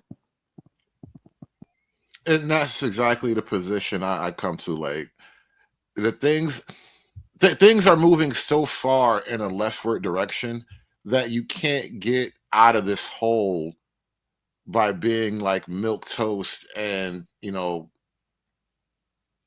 what's the word, agreeable. You know what I mean? You can't nice guy your way out of it. It's like my criticisms of like when the Black Manosphere and all these Black spaces kind of shifted over into like co-ed podcast content, and then everybody figured out, well, we're just gonna try to talk to the women and get them to see the light. Can you really call what it really is? It's called Save the Bitch delegation. That's what it's called. Save the Black Bitch delegation. That's what the panel discussion is called. That's what it became, right? That's exactly what it became. A whole Save the Black Woman panel delegation. And shout out to my man Freeman's Journal with the $5 Rumble chat. Thanks for supporting the show, man. Appreciate you guys holding out for me. Appreciate you all coming through. Follow me over to these other platforms and whatnot. We are keeping this show going into overtime. It's past the 3-hour mark. We're gonna go for a little bit longer, but we're gonna get out of here soon. But I appreciate you all for coming through and supporting the show, man. Thank you guys. I need that money. Man, I tell you, I'm gonna have to like fire up my Rumble channel and have you pass it over to me to like build it up. But if we're talking the community on this, that is the fear of the community is niggas like us, far right swarthy brothers who will pull young niggas over to our side, because the biggest fear of feminists is that all races of young men come together. That's it. It's a wrap once that happens. Once these niggas realize that young niggas realize that they're the laughing stock of the world. And that their masculinity, you played it at the beginning. They on TikTok videos getting beat up by hoes and shit. Niggas all over the world are laughing at them. Yeah, that was crazy. That was crazy. I've seen a lot of videos like that, dudes getting jawed by their girls and shit. Like, they just having straight up fist fights, just chest to chest, throwing blows at each other. Like, that's Black love, though. Look, man, you think that one on Twitter? Man, I can't ask for the replacement of civilization because of what's happening with Pookie and his bitches, man.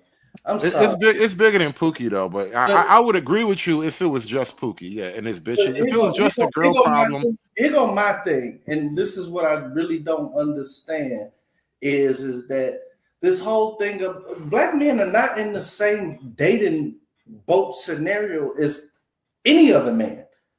Any other man. Like, our main problem is that we refuse to date the multitude of races because a lot of other races of women like Black men. Did I just not give that fucking solution, David? There you come with the stupidity. I just said that fucking like 20 minutes ago, and you and the freak in the chat like he's nigga babbling. Shut up. We on the same page then, Trey. You know what I'm saying? I ain't very rarely we agree, but we agree on that. That's the main issue.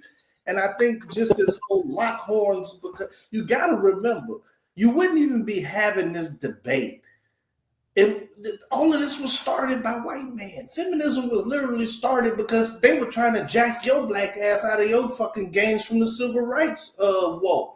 You see what I'm saying? So you want to just because, look, God didn't say no weapon form shall prosper against my niggas, right? And now that the weapon ain't prospered, now you're gonna go back and re-ally with yourself with the person who's only trying to ally with you because the first plan to fuck you over failed. I just think that we all about to agree with fucking Dave. We're not in the same boat, bro. Every day you're having, when you're talking about TikToks, for every video, one of them little motherfuckers get beat up by a bitch. It's another one with some girl of another race saying, I'm so ready for black guys and I love them and all this other shit. It's not the same, bro. Bro, man, I'm like David, bro. And here's the crazy. Hey, someone go down to hell real quick and make sure that it hasn't froze over yet. Because David just said something that was cogent, and I actually agree with him. I believe hell froze over, y'all. Hey man, shit happens, boy.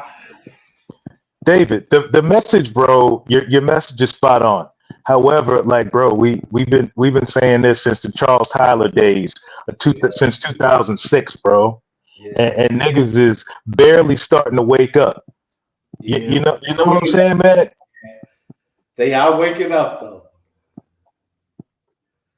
It's happening every year, man. Like I'm seeing it, bro. Yo, even with the dudes, like that's why I really wanted to call in. The one misaccurate thing that y'all was saying was that I know a lot of married dudes, and I was telling them when Kevin Samuel was first kicking off and it was going, real big.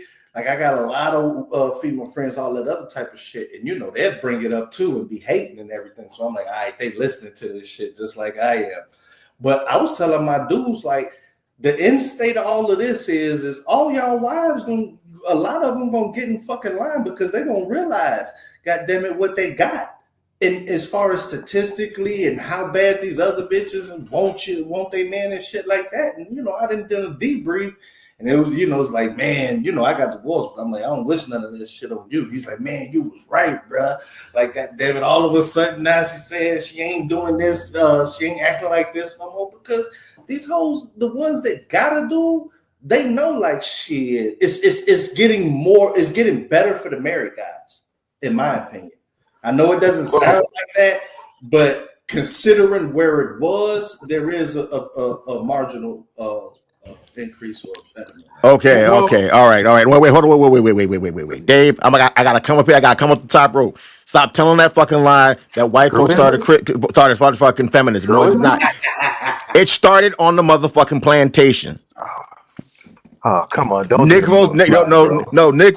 Negroes were the canary in the coal mine in terms of feminism. They did with everything else that Negroes done. They did everything else. You trying to tell me y'all ain't put two and two together? That mama was trained and shown how to fucking keep her fucking knee on your motherfucking neck for 400 motherfucking years and the shit hasn't fucking connected yet?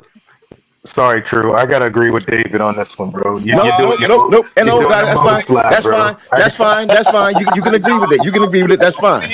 Right now, gentlemen, two things can be right at the same time. Now, truism, I agree with that. I agree that the black bitch, she has her counter power that she has since the white man had given her power over the 400 some years ago. I agree with you wholeheartedly. But I also gotta go ahead and say it like this.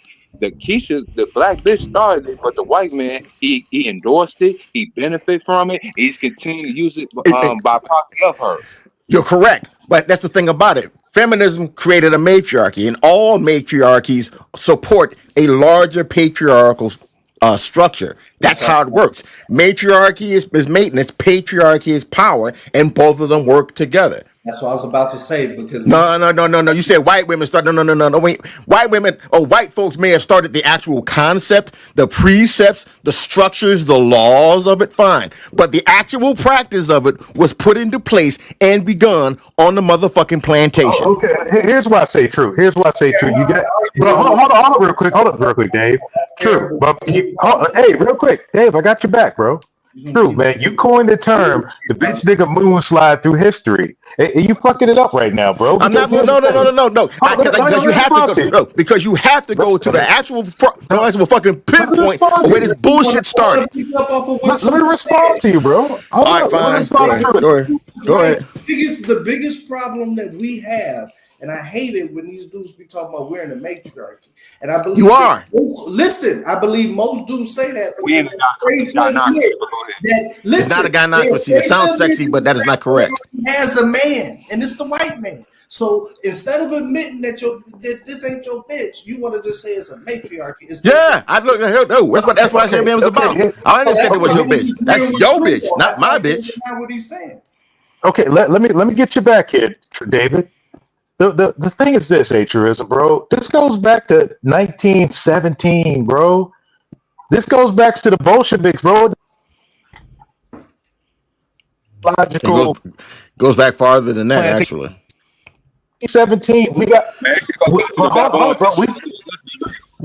videos, bro. You ain't no videos of the plantation. We've got videos of cats like Manny Johnson, bro. We've got them on record saying exactly when this stuff started. And exactly when, the community started getting subverted. And this is with the introduction of Bolshevik communism. It was already subverted a long time ago. That particular Show me point. where, bro. What happened? I'm going to tell you. It started right then. The instant that you had the Willie Lynch speech, and he showed you how, in fact, to keep your slaves in check by having them pull each other down, aka you can say it's make believe, and that's fine, but it actually works out perfectly well if you actually paid attention to what's going on in the community. Bro, here's the thing, but it can't be that made up if you actually can see it in real time being practiced right in front of you. It can't be, but so fake.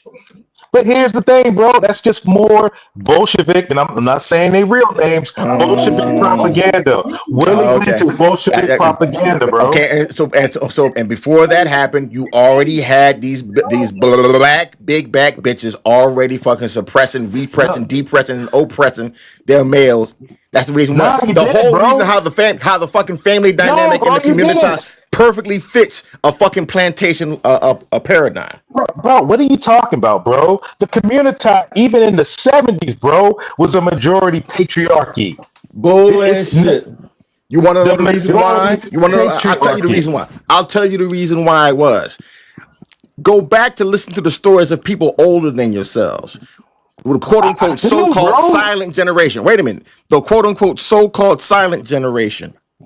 Yeah. If a black man even one time even tried to even be more, shall we say, expressive of his rights that the Daggle did not like, who the fuck did she call? Bro. So there you go. Here's the thing. No. Here's the thing. You cannot have a patriarchy if your bitch can fucking call up somebody else to get you out your house. I'm sorry, it's not a patriarchy, fam. It's not. It wasn't. Niggas was not leaving the house, bro. There was no welfare system for them to fall back on. All they had was like a clan to call. And then what they had? They had WWF style marriages all through up until about the 60s and 70s when they gave these motherfuckers the full reign to be an asshole. Yes, they did. You want to know the reason why? Bro? Look, I can tell niggas were going upside women's heads, bro, and this just ain't black men. And they were going back and forth with them. That's why I told you they got 12-round bouts. Bro, what are you talking about? That was not a dog family. Were not big back then, bro. I'm gonna say it like this. What do you say, Hood? What black community is a bunch of black children and a black of black bitches in it? Because they ain't no motherfucking men. The men were what black community? It's a black environment with black women and black children in it. And that's how it works. The dudes were only used for breeding stock like they was on the plantation. It's exactly what they did. You're doing your own moon slap, True.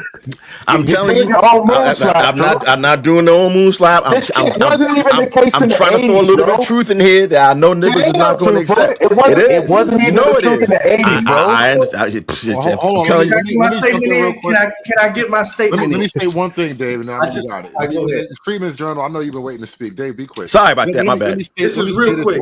Let me say this one thing. I think I lean close to the truism in that what we were witnessing in the late 70s and early 80s was just the end of an era. It was just a decline at its bottom. Well, David, if there's a decline, Hood, if there's a decline, that meant it's a decline from patriarchy. What truism is, how can it be a decline if it was already down, as truism is describing? No, bro. We all know, like, because that's the way it was designed to do. That's the thing about it. That's the way it was meant to be. Real fast. Okay, hold on real quick. Let Dave jump in there. Okay, go ahead, David. This is all I'm trying to say. I think that a lot of our interpretation of what this community is messed up because Black men as a whole refuse to accept that the woman then always had a man. Always had a man, and it's the white man. And so this whole argument is like a cuckold arguing for his bitch back. And the only time he's getting his bitch back is when the dude is tired of his other side piece. And you consider it like your wife, and it's another man's side piece that it's all known. The discarded side bitch. Yes, I know. I said that before. That's the Freeman when he's done. Dave is right. Let me finish this part. And when you say it's a matriarchy, and this is why I don't like I hate it when these dudes are saying it's a matriarchy and a gynocracy. It's because it lets me know that they cannot accept that they bitch already had a man. And it's okay, David. It can still be a matriarchy at the same time, can it not? That doesn't. Freeman said to be right back. I don't get that, bro. Sorry. Let me respond to you, David. David, let me respond to you, bro. Of his mistress. We got you, David. Get the fuck away from the white man's patriarchy. Okay, David, let's remove race out of this, man. That's the mistake you and A True are doing. Not gonna do that. No, I'm not. Hold up, bro. Hold up, man. Let me respond to you. Removing race. I'm tired of y'all. David, let me respond to you, bro. I'm on your side, bro. This ain't about the side. This is about knowledge. Chill out, bro. Let's go back to the original topic of the stream. Trying to get knowledge? The stream was not long, and y'all keep grilling me, and y'all give me good examples. I'll be like, all right, I'm fucking with you, Dave. I said you right, Dave. I said you right, bro. But let me expound on that, bro. You got the stream was not about the black bitch. It wasn't about race. It was about the right versus the left. If we're just talking Cain, Abel, just like that. You know, truism came and injected. You and True came and injected the black bitch into it. But here's the thing. Yeah, because you were talking about hold up, David. Hold up, bro. Let me finish my point. No bitch, bro, chooses on race. All bitches, bro, have unlimited options of what man they gonna fuck because niggas of all races like to fuck. So bitches don't have to choose based on race. Only dumbass men do that. Men are stuck on this race thing because of feminism, because of Bolsheviks, because they've been convinced of things like white power, you know, black love, brown pride, you know, Pajit love, all this shit. Whereas women, they got unlimited options, bro. They just go where the money's at. I think the handicap for black men is that, and I find it's hypocritical when the old folk be talking about and all these so-called pro-blackity blacks talking about, oh, so you don't get with that white woman, so you're gonna dilute our race, huh? So our race ain't gonna be as pure, huh? But I find it ironic every time y'all get them so-called one-drop motherfuckers like Meghan Markle, fucking Malcolm X, fucking Jeremy Meeks, or Jeremy Williams, they want to claim the motherfuckers. Oh yeah, that's a nigga right there. That's a black person. Black men have been basically side options. Now go ahead and stick out fucking Johnson, stick out Johnson to other racist women because they say our kids ain't gonna be black, like Patrick Mahomes. You know, That's I want to jump in real quick because yeah, my bad. I didn't mean to throw that in there, like, but he just triggered me when I said that. That's why we open But guess what? But guess what Nobody did though? nothing wrong. But let me make my point. Let me just Can I say one more thing before you go on hood? Now that black bitch, Alice Walker, ended up getting with a white man. It's his show. Let him go. Nigga, no, I let him have the point. Let him finish. Oh, man. my bad. I was gonna finish it. I was gonna say, like, look, the main person that these black bitches be using is that bitch Alice Walker, who was married to a white man, had a so-called. That means the baby had to be white, right? The baby white, right? And we're gonna go by that standard, so the baby gonna be white, but y'all gonna celebrate her as a black woman. I'll pass the mic. Huh.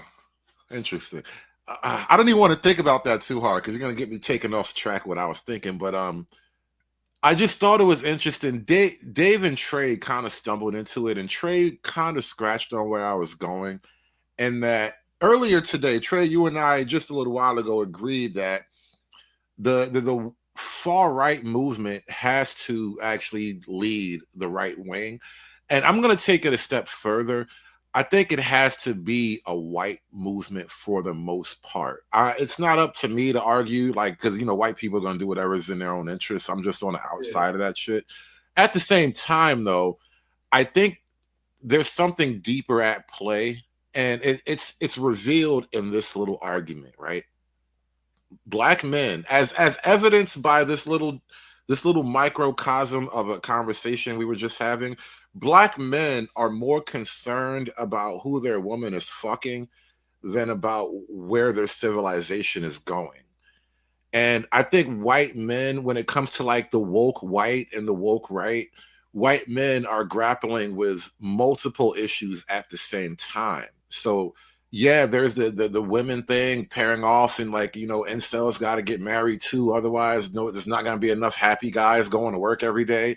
You know, then there's like the immigration thing, and then there's, you know, all the weird diversity stuff. Like, do black men really want to be bossed around by, you know, fat black women on a government salary? You know, white men are the guys really grappling with that shit, but black men are worried about who their girls fucking.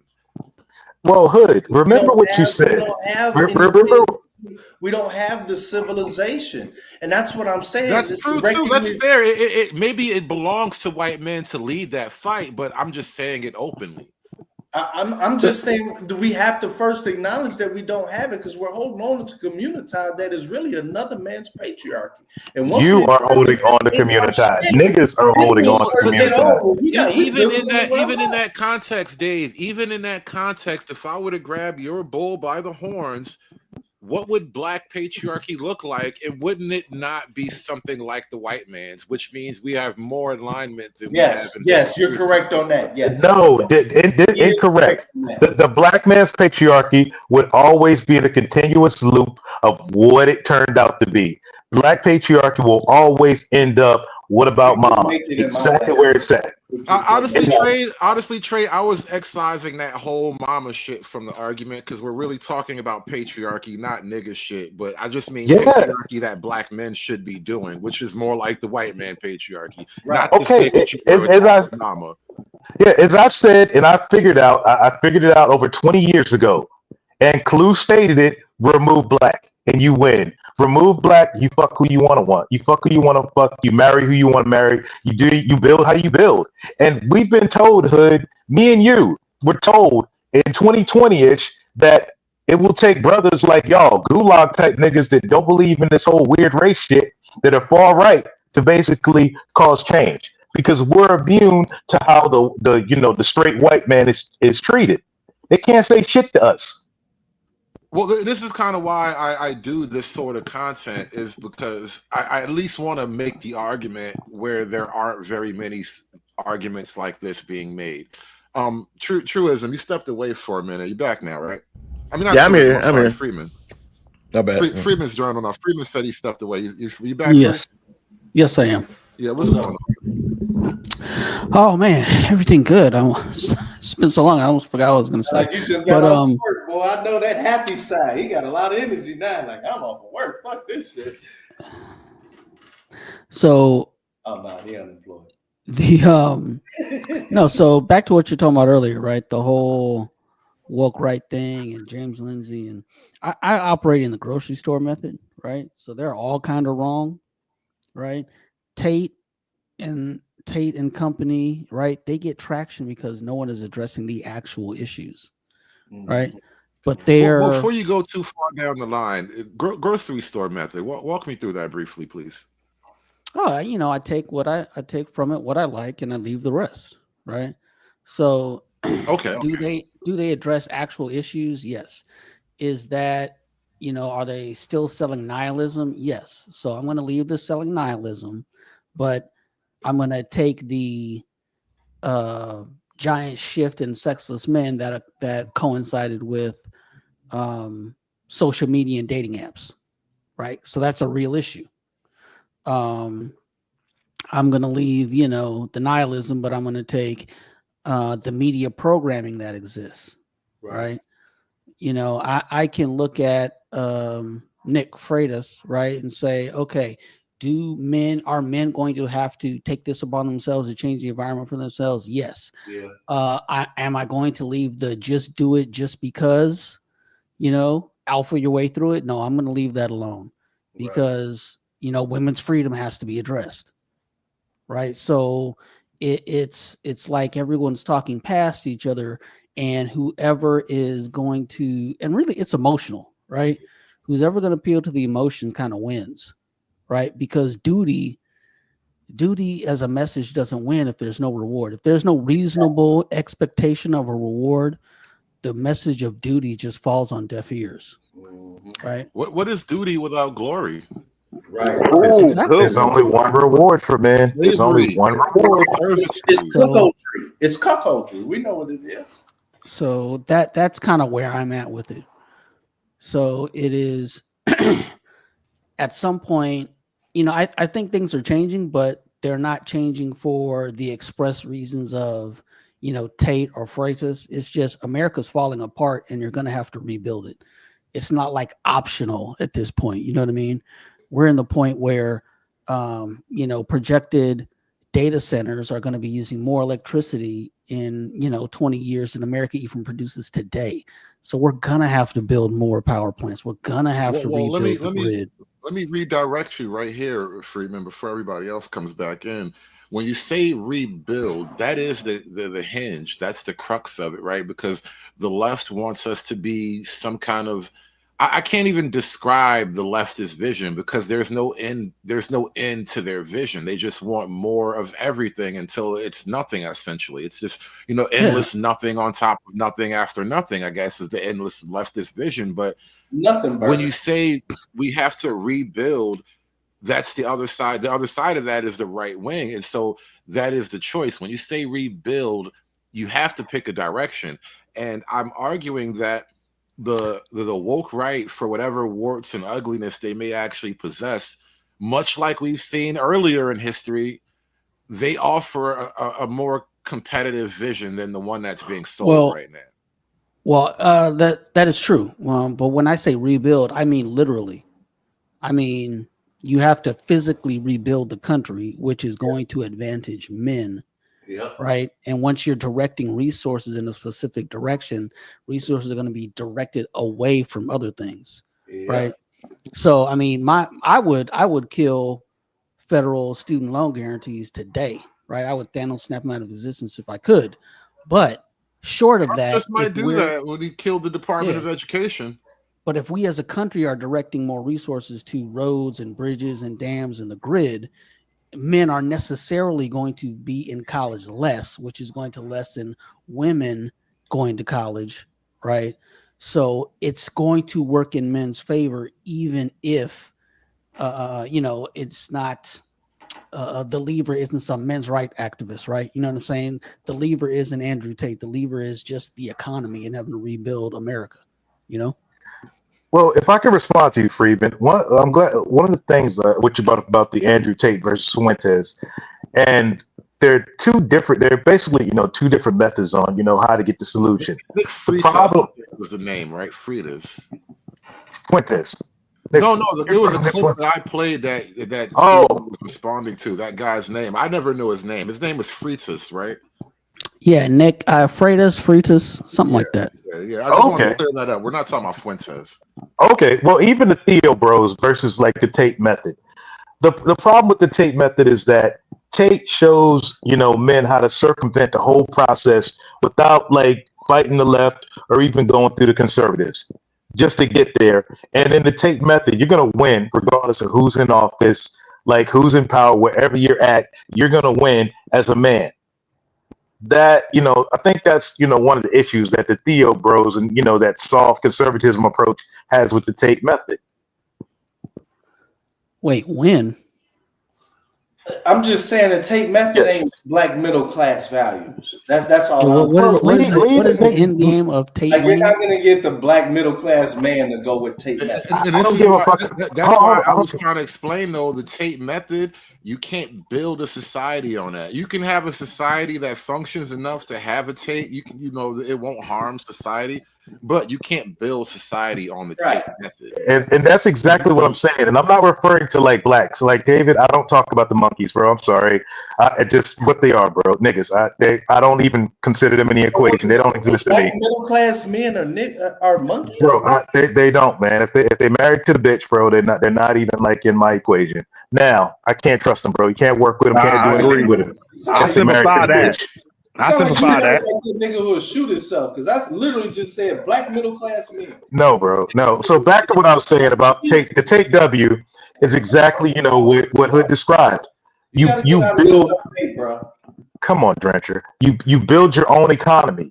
All this whole politics, race shit, all that nonsense goes away, and you build your own little empire. You're not trying to save civilization. Civilization is going to have this ebbs, tides, flows, all that shit. It's going to rise, it's going to drop, and you build your own sustainable economy for self and your family.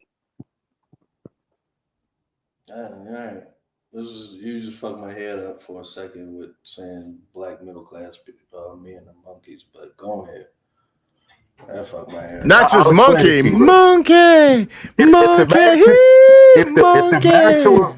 If they're married to a 91%, hold up, bro. Listen, if they're married to a 91%er, a black bitch that votes left, bro, they're not men to me. They cast them out. They gotta go. Oh man. All right, keep going.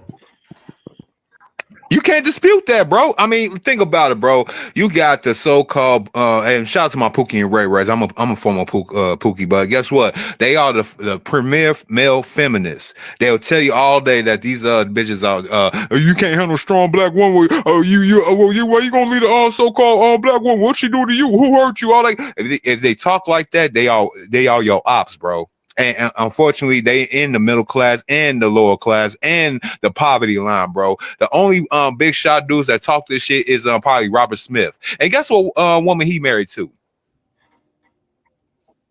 I'll wait. Well, that raises a little bit of a different argument here, and we're at like 3.5 hours. I guess we'll wrap this up at even 4 hours, but in terms of like black men and patriarchy, and then I was comparing this to like the white position or whatever. It just really seems that black men just have to grapple with the black male female dynamic in order to then grapple with issues of patriarchy. There's the cart and then there's the horse, right?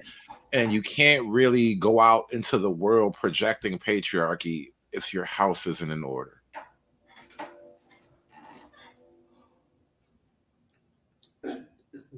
That's where fundamentally I kind of disagree, because this ain't our house. This the white man house.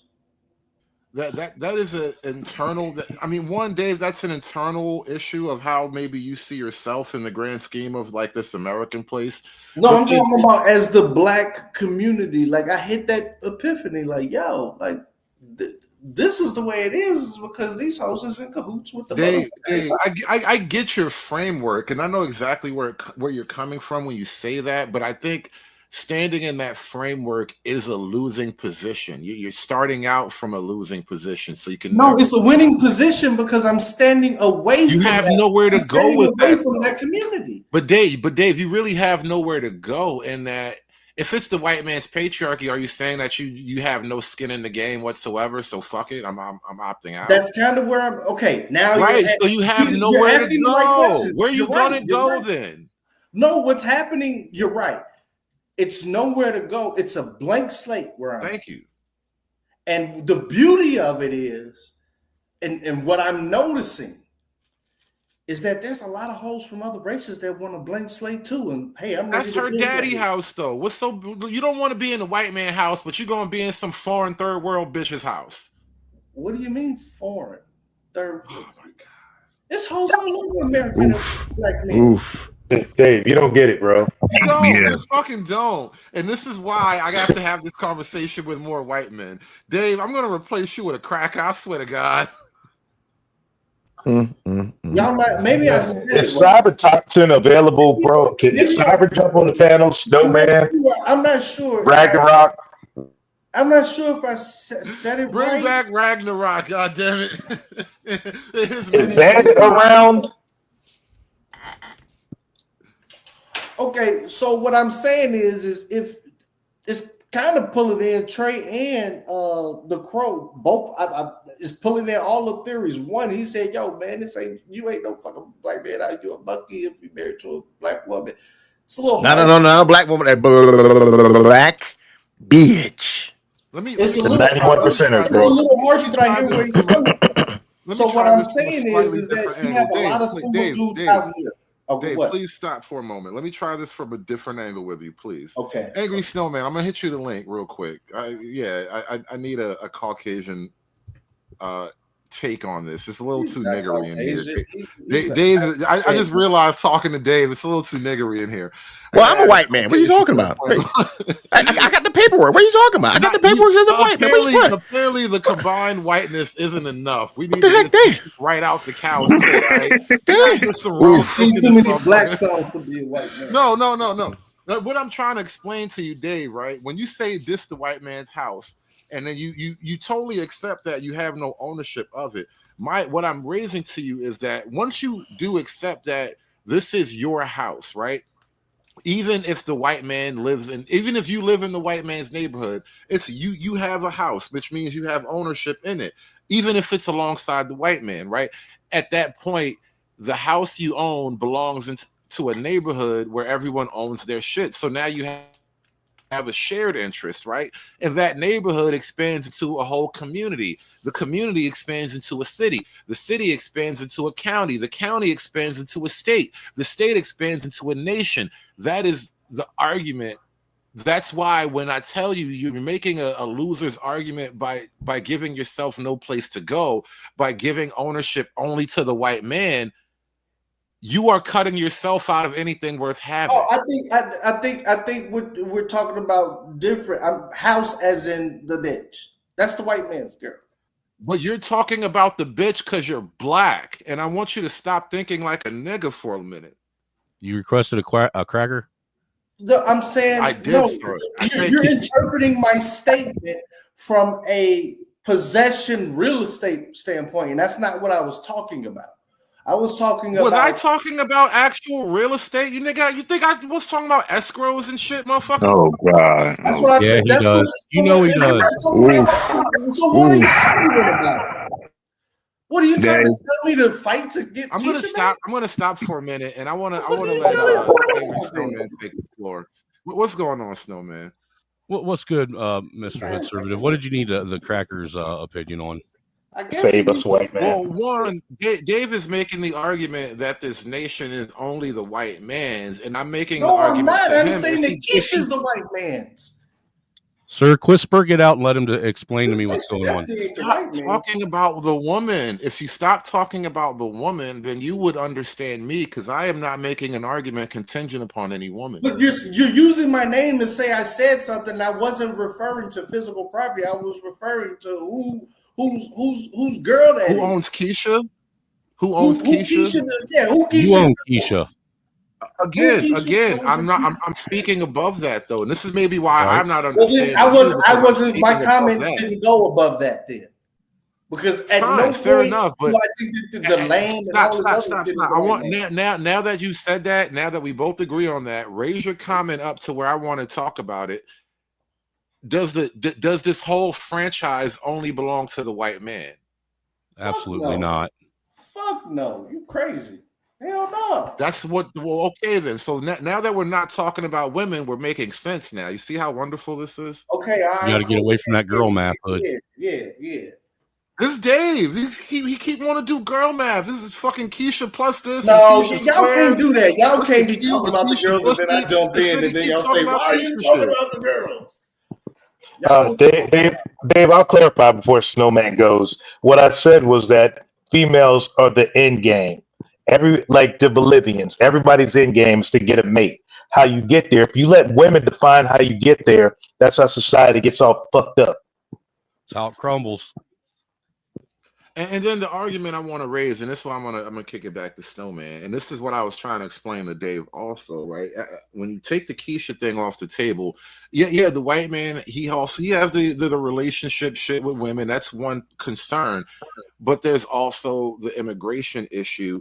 And then there's just the very concept of diversity and whatnot. Like, as Black men, do we want our women to have all these like government sponsored positions of authority so they can now, tell us how it should be? And I don't know that Black America is really having that type of conversation. I hear that conversation being said plainly with white men, but Black men, you'd rather be led by the woman than stand side by side with the white man. And I think that's a losing position. I want to kick it to Mr. Snowman right now. Thank you. I'm not understanding how he could say woman all them damn times and then scream at me. Wow. We all heard that, but Mr. Snowman, please continue. Oh wow.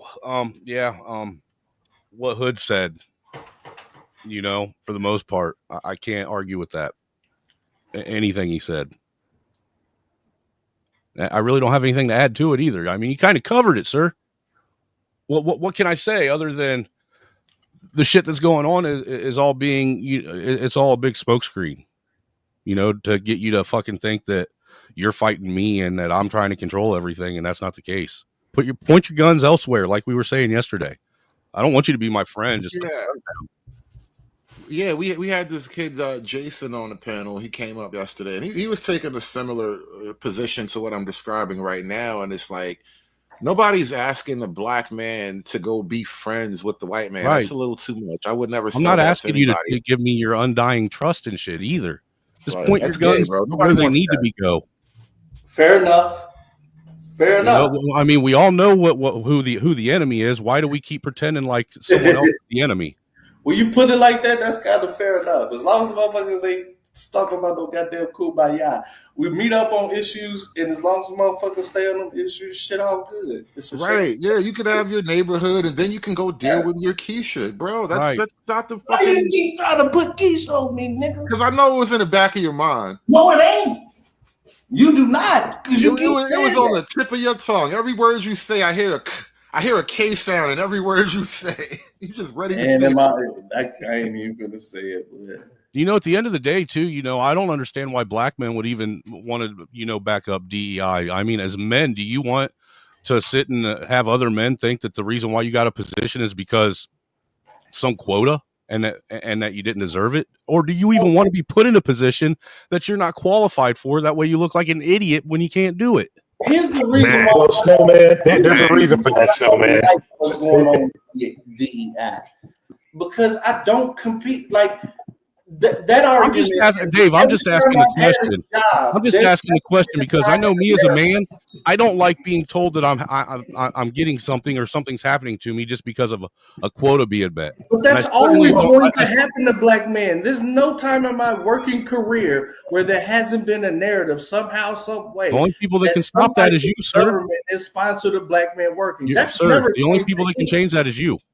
No, but that's never. No, the media is never going to stop doing that ever. Oh, here's the thing. Dave. Because I've never competed against DEI.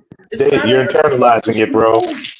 Bro, you're internalizing it. You're not able to speak in the general. That's the problem. And I respond to you. I can't use it as a person. You're right. On the whole, I do have a problem with that. Snowman, here's the issue with brothers and the DEI is that how they mama's going to get a job, how they sisters, they wives, they nieces going to get a job. Their mamas need to be back in the kitchen making sandwiches where they belong. There you go. I rest my case. Well, them wages gonna have to go up. You might be right. I mean, I'm not saying wages will go up, but economic shifts will happen. Cost of living adjustments will happen in one way Absolutely. or another. None of this is going to happen overnight, man. And see, I think that's another thing when we have these discussions that a lot of people sitting, they don't consider that they're sitting and playing the mental experiment out as if it's going to happen tomorrow. And it's not. None of this is going to happen tomorrow. This is going to be over a period of time. I don't think it's ever gonna happen. Like, you'll never get your bitch back. All right, we got one last clip. I think we're gonna run. I don't think you'll ever get your bitch back. So Don't talk over the clip. Don't talk over the clip. Especially the men. I see y'all all on TikTok just bashing the black lady, just bashing, talking crazy, talking grimy, all this kind of stuff. What happened to y'all growing up? Did anything happen to y'all growing up where y'all will vote for a guy that's 78 years old, white man, who got 34 felonies, who got charged with SA, defrauded banks, contractors? I mean, the list goes on. Y'all okay with that? But the black lady got to be just so perfect for you to vote for, huh? Oh, she ain't did nothing. She been in the office for 3 years now. She ain't did nothing. Do you know what a vice president job is to do? A vice president do not make no policies, man. Y'all should learn that in high school, but I bet you most of y'all don't even know how to fucking read anyway. It's just, it pisses me off, man, how y'all dogging this lady, but you running with a guy who a known racist, man. What is wrong with you? What are you voting for Trump? Huh? Is he talking to black men? Because Hood, let me ask you a question. Let me ask you a really dumb question. Would you rather have a openly racist, bigot running your country that's telling you to your face that he doesn't like you?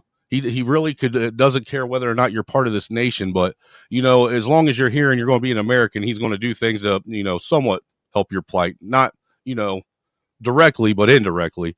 Or somebody who's sitting and lying to your face, telling you they're going to do all kinds of shit and pulling some racist shit behind your back.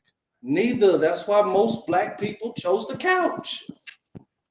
What you talking about? Black people are some of the most racist people. You guys are racist against your own more than anybody. I mean, honestly, that's You asked the question. Now I give you an answer. Now you're calling me a racist. Well, he asked me to answer it, so thank you, Dave. But I've spoken to that before, and honestly, I would choose the deal with the devil. No. Listen, if I had to make a deal, I would choose the deal with the honest devil than the sneaky devil. Thank you. I'd rather deal with the devil I know. I'd rather deal with the devil I know than but you know what? They both the devils that we know. But the thing is, though, Trump was the better devil. But we hope so. Anyhow, we hope so. Yeah, I would prefer a racist in office. Trump ain't racist. Give me a real racist in office. That's what I want. Give me somebody that really can't stand niggas in office. You want David Duke. Somebody that ain't gonna pander to my African American. He want Strom Thurmond. He want Strom Thurmond. He want to dig up Strom Thurmond. No, Strom Thurmond had a baby with a strag. You know that's so funny, bro. Even all the racists that you guys would mention, once you start to look at them, like they aren't that racist. Yeah, they're not as racist as all the stories about them make them sound. Like they're just white guys with a few spicy opinions, bro. They're not really burning crosses and lynching motherfuckers like they tell you. Wait a minute. What, David Duke, the damn grand wizard of the KKK? He wasn't that racist, man. I don't think he was ever a grand wizard though either. Yeah, he wasn't hardline enough for the true boys in the hood. But here's the thing. I don't. Nobody likes niggas, and that's the good thing about white people. Excuse me, the white folks like Snowman. Y'all know how to deal with niggas of the white race. Mexicans know how to deal with Mexican niggas. Panamanians know how to deal with Panamanian niggas. The problem is that this country is not dealing with them. There you go. But this country is pandering to the melanated nigga. and using this whole racism nonsense to destroy the country within. And as I've stated before, you can't trust niggas like the one that was just on the camera. And then look, I can't do it no more. Trey, That was not a nigga. That was a gong, sir. That was a gong. Let me make this point, please. To go a little Hammond bit is further even than saying that, this shit is racist. Like, let me go a little bit further than that. Outlier, dog. Dave, the whole point that I'm trying to make is that nobody's arguing to like actually bring back the Klan or anything. No, I'm not saying that. He's acting like. But we have to stop pandering. Ain't talking I about don't know. race. I think if you bring back the Klan, it'd make a really funny sitcom. I mean, that's a regional thing, you know, like the Dukes of Hazzard. Some people might like it, but I'm just saying we have to stop all the pandering. You know, we need raw competition because We need to it stop actually acting makes like us the all Klan better. is.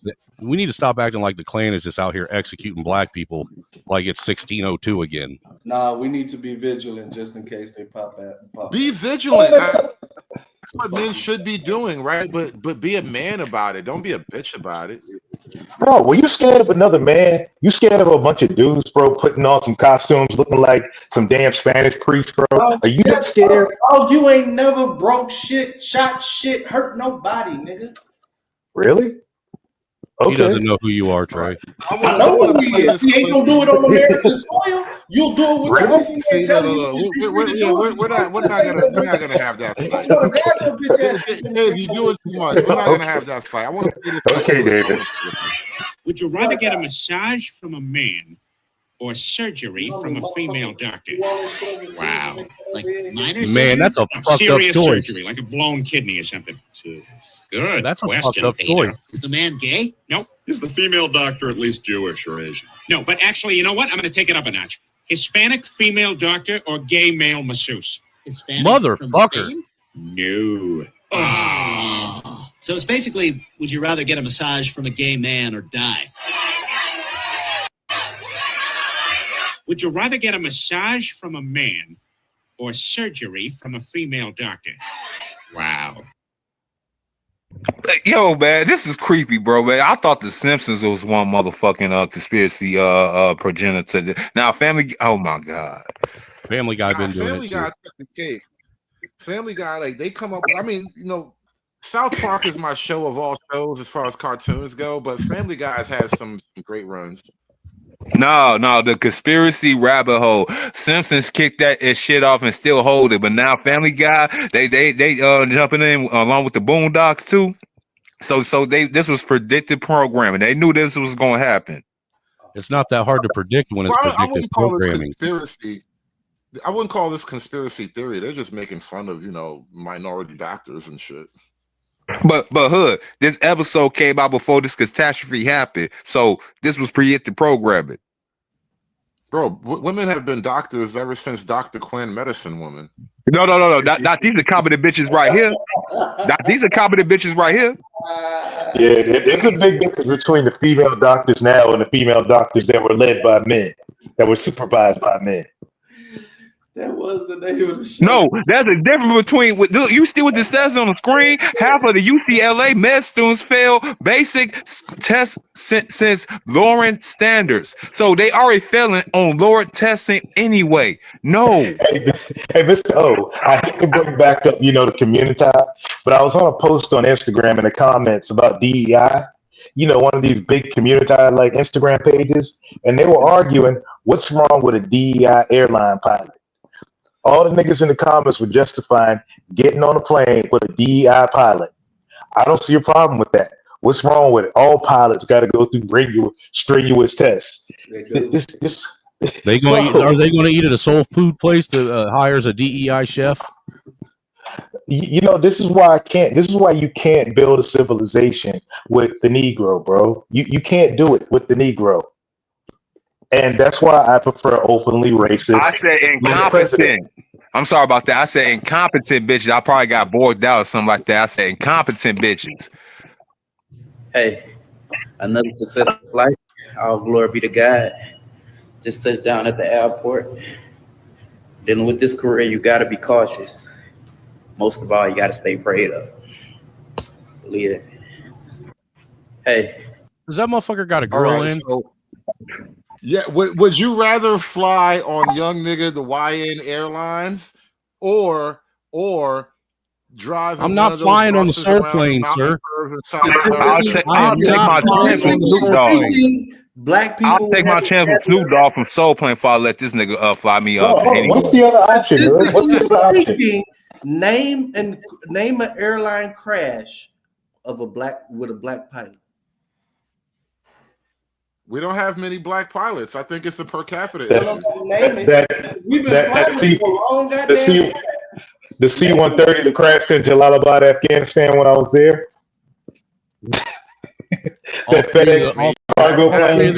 All three of the planes. Dave, you had to ask. Hey, all three of the planes used during 9/11. Well, I'm not touching that one. But were what? Were hijacked? They were swarthy. That's not really black. Were they not? Were they not from Africa? Black, sir. Black. So is black's fault for 9/11? Hey, David, why are you so pro-black today, bro? Because I'm just trying to figure out what type of You forgot about the Negro Empire because when he's not pro-black. Crashing the goddamn planes. David, either you're pro-black or you want to go fuck all these white bitches all over the country, bro. Which one is it, man? Isha has sucked all the bass out of Dave's voice. I'm just saying, I like the idea of my Are you pilot. mad that I'm black or some shit? I need my pilot to be clean cut and like. Man, you might want to watch this nigga Trey. We just had. I don't really want a pilot that looks like he makes exotic decisions and shit. You know what I mean? I don't want a pilot that looks like he wakes up every now and then and just says, you know what, fuck it. I don't want that in a pilot. You don't want a pilot that looks like he smokes hookah before he goes and flies the plane? Nah. Oh, he ain't smoking no damn hookah. Pilot. I'll take that in the store. This like that nigga can get the peanuts. He got braces, though. I don't want smoking no damn hookah. I mean, Jesus Christ, the man has braces. I don't want Quavo flying my aircraft, y'all. Those aren't braces, bro. Y'all Those are not braces. I mean, only niggas get their braces made out of platinum and diamonds. Maybe they are. Wait, okay, play it again. I only look real quick. I'm looking now. That might not Another be successful flight. That's so gay. That's so gay, dude. Just touched down at the airport. That nigga holding his My bad. You got a grill, nigga. Those braces look like they were them ain't braces, bro. Them Hold on. We had they were purchased as a used tire and cell phone joint. Hold on, we had cyber. Dave, pipe down for a second. We had cyber up here for a minute, and we're gonna shut down soon. I don't think we let cyber on the mic yet. Hey, what up, man? I had a question for Trey because I know you do a lot of reading, and I was wondering. No, he don't. He's black. I was wondering if you've ever read a book written by Charles Fourier called The Hierarchies of Cuckoldry and Bankruptcy. It's some of that fucking Jacobean tricknology. Charles Fourier was a Frenchman born in 1770. Hey, Trencher, come on, bro. So he was born in 1772. He's the man who coined the term feminism. He was a social discontent or malcontent, rather, he was born in a lower class of society, so he wasn't able to go to the engineering school that he wanted. And from what I can gather, he spent most of his life trying to destroy order in society and patriarchy as a whole through many different means. One of them being advocating for the power and authority of a third sex that was neither male or female. So hermaphrodites. What year was this? He was born in 1772. Oh, okay. He wrote this book, Hierarchies of Cuckoldry and Bankruptcy, in 1834, I believe, maybe 43. He didn't live very long. He was only like 50 years old, which maybe was considerably long back then. Was he also a part of the values of coquetry and potence? And that's another what's the name? It's like a whole selection between the 15th and 17th centuries. Is he included in that? he might have taken a lot from that. He might be included in that too. That's all I'm saying. He also advocated for 15-minute cities. He called them phalansteries. He wanted a large building in the center of town where everybody lived. So he's a proto-communist, basically. Yes, absolutely. The very first communistic revolution was like the French Revolution. Yeah, Marx and Engels took a lot of his work and put it to their purposes. And there's a value I could Google. It's called Cuckoldry, Impotence, and Adultery in Europe. You know what I'm saying? For further the investigations. It's a good. I'm about to go ahead and get the volume myself. It's kind of interesting. But yeah, I'm very familiar with the book. I just haven't read it, Cyber. But the premises goes back to that kicked out of 109 countries. Yeah, you know what I'm saying? You know, when you hear Nick Fuentes and that crew talk about the 109 countries. Well, during that period, you know, this is like when the bank guy, what's his name? That created the banks. The banking family. That created all the banks and its sons around Europe. Rothschild. Yeah, this was around his era when that group that's been kicked out of 109 countries was trying to spread their influence and take over Europe. Because basically at this time, you know, Europe is coming out of the dark ages, wink, wink, and, you know, you see the strong Caucasian Aryan influence in Europe. And that being, it's just as it is today. The threat to that, you know, the 109 country crew's money is strong-based, masculine Aryan men. That is their threat. And this battle has been going on for a long time. And one of the easiest methods for them to take control, you know, control the money, control the society, is through cuckoldry. Well, and that's why the young men want to have an incel revolution, because they've been cucking us all before we even got married. Yeah. All the girls they tell us to marry have been whores for the last 10 years. Damn, I've been on a work call this whole time. This one figure I hope they has me questioning a lot of different narratives. Because Dave, you need to learn how to master the mute button. I hope that was a lesson to you. This is a lesson, boy. I hope Boy. Fourier also blamed all will the you stop small saying hats. Fourier, man? It's like you want me to read. Shut the fuck up! God damn, boy. You can make us Chicago niggas look bad, man. Shut the fuck up. Go ahead. Looking bad as Chicago nigga. Listen to some also of them. blamed Fourier also blamed the people, the children of Israel. I like to see a distinction between them and small hats. And I absolutely agree that there's a certain faction there that causes a lot of problems. But Fourier blamed the entire nation, the 109 countries concept that you're talking about. He blamed them for the problems in society, but he also advocated for feminism. He advocated for sexual liberation and a whole bunch of other stuff that the wokies nowadays are acting out. You know what? We are actually, a little bit past the 4-hour mark, and I think we have to wrap this one up. Yeah, man. Put this in the can. Dave, go and get it off your chest. You got any last remarks, Fire? I got last remarks, man. How the hell we gonna have all this stuff talking this, and y'all gonna allow somebody to come on here talking about some French motherfuckers cross-dresser named Fourier, and y'all really interested? Y'all gotta hold the line. Dave, I'm not gonna explain it to you. Y'all gotta hold the line. Combo.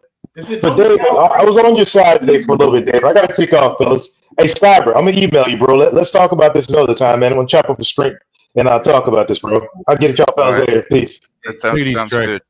Later, man. I'm out. Later. See, Dave, once again, you're posing an argument. Oh, never mind. He left too, huh? Dave ought to be lucky that you can't find anyone else up here to fight back. I was going to say that once again, he's posing an argument against something that I'm not talking about. You know, he's trying to make Right. it sound like I'm trying to get people interested in this cross-dresser named Fourier. No, I'm trying to point out where the ideology comes from. Right, exactly. And it's not in any sense of advocation for it. Right? It's a We know all your get enemy. it. I just didn't want to have to explain it to Dave. Dave, I'm not letting you back up because we're gonna shut this one down. But yeah, we all Well, you know, understand. Dave's got that helmet Dave energy, did man. really good. You know, in Dave order just- to I swear there's a helmet under his skull, bro. There's a helmet under his helmet. but you gotta know your enemy, you know, and you have to understand the way they think and know what they Well, yeah, believe because in. these ideas do have like a traceable path, like back through time and history. You can trace it back to like some origin points. Like Man, even with, I don't want to get into a deep argument with this, but like even with like the whole, you know, the Holy Landers and whatnot, there's stuff that was going on well before they entered the Holy Land. Is why they always had the same reputation, right? But when you start to trace the arguments back through history, you'll learn the names and the dates of people, like, you know, Mayor Rothschild and what was the other guy? Ansel. Oh, I forget his name. Yeah, him too. There was another one that totally just slipped. I had it on the tip of my tongue and then not just Rockefellers, DuPonts, the what? Sabbatarians. The Sabbatarians, sabotage every, the Frankenness, whatnot. Like, you know, there's deep lore there, bro. There's such deep lore there that's well before 1940, whatever. What was it? All this 47, I stuff, think they started. all this shit come from the Babylonian mystery schools, you know what I'm saying? All that Zoroism, whatever you want to call that other bullshit they've been doing for the last thousands and thousands upon thousands of years. It's the same script. Comes Yeah, from the Frank school and all that deep shit. lore. But no, we got to if you wrap want to this hear one up. We're about, gonna put this show in the can. Yeah. if you want to read about the origins of this twisted idolatrous faith, when it was introduced to the children of Israel, read Numbers chapter 22 through either 25 or 26, something like that. It was Balaam and the king of Moab. The king of Moab wanted to curse Israel, and he hired Balaam to do it. Balaam couldn't get permission from God to do it, so he and the king devised the plan to get them to curse themselves by introducing false gods to them, which are the very yes and no. It's the very kind of practice that Abraham walked away from the land of Ur. Well, right, because it was always there, which is the point I was going to make. Like the Holy Landers got involved into it at one point, especially like when they went into Babylon and all that. But it's actually so much older than them even. That's really, I mean, there's deep lore. Yeah, There's this shit stuff goes all that the way probably back to goes Samaria, back to don't it? like, I mean, listen, these stories might even be like holdovers from Atlantis. Like, that's how old the concepts have to be. That's how deep the lore is, bro. When you start getting into like, what do you call it? Cronus, all those ancient Greek gods or whatever. As it turns out, oh, you talk about they the may Titans? have been yeah, they have been, they're most likely real stories that have been written down by, you know, people of thousands and thousands of years ago. But what they did was so deep in time that they just became gods over time. Literally, they said flat out in some of these writings, like the people that, you know, they just deified these people. They, you know, they turned such and such into a god after he died or whatever. Like when you start to get into like some of these ancient writings, like from you know, there's a lot of I can't pronounce their names, like Sanchanathon and I can't remember a lot of these old Greek sounding names, but there Like are Perseus. Who?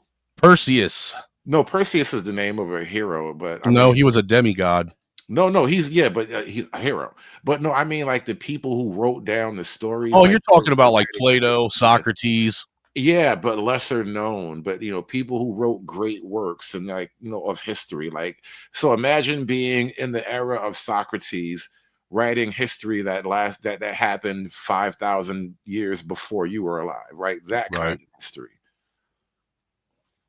I mean, deep lore, like I was saying, deep lore. It goes deep, but you know, being part of actually creating the tradition of keeping history. right? Like, imagine being the first person to ever do a, you know, you sacrificed your own kid to, you know, win a war or something like that. But it was 10,000 million years ago or something. Josephus, thank you, Diamond Sauce. I was trying to remember that name too. Josephus, he wrote a lot about the Holy Landers too. He wrote great antiquities, you know. But yeah, deep lore. The Holy Landers came into this practice much later because, you know, you had the Carthaginians and they were into that kind of stuff, and it goes back into deep antiquity, bro. Very deep antiquity. But anyway, this is why you got to keep civilization going, because then people are going to forget all this stuff, and then it'll be just you know, the Illuminati running everything. We got to shut this one down. It's been a long stream. We went into overtime and everything. Shout out to everybody who joined the show, man. Appreciate you guys coming up on the panel, but it is actually over now. And I'm going to come back at some point, probably tomorrow. I think we're going to do the immigration show tomorrow, man. A lot of immigration stuff happening. A lot of immigration lies being told. Well, really, it's the pushback is what I'm looking at. That's what's funny to me is the people who want to, you know, viva immigration, and they want to keep the shit alive. Like they got Mexicans with Mexican flags in Texas protesting immigration. That's in Chicago, yo, we got the motherfucker CTU try to basically barricade ICE and the motherfuckers in their classrooms and shit like that. Even try how to, yeah, man. Brandon John said the CTU is going down like a fucking well on a boat, and I'm gonna be reporting it. Yeah, we're gonna talk about that. Really, you know, a lot of the pushback. Really, a lot of the black people. It's crazy how all the blacks are just pro-immigration, but probably tomorrow we're gonna get into that. Maybe the next especially pro-immigration with a bunch of people that don't even like them. It's wild, bro. It's wild, but we're going to put this show in the can, man. I appreciate you guys coming through. Do me a favor, like, share, and subscribe. Throw $1 in the hat on your way out. Hit that like button on your way out as you're walking out the door, man. You guys have a great evening. I will catch you on the next one. Deuces. Peace. It's done. It's done. It's done. It's done.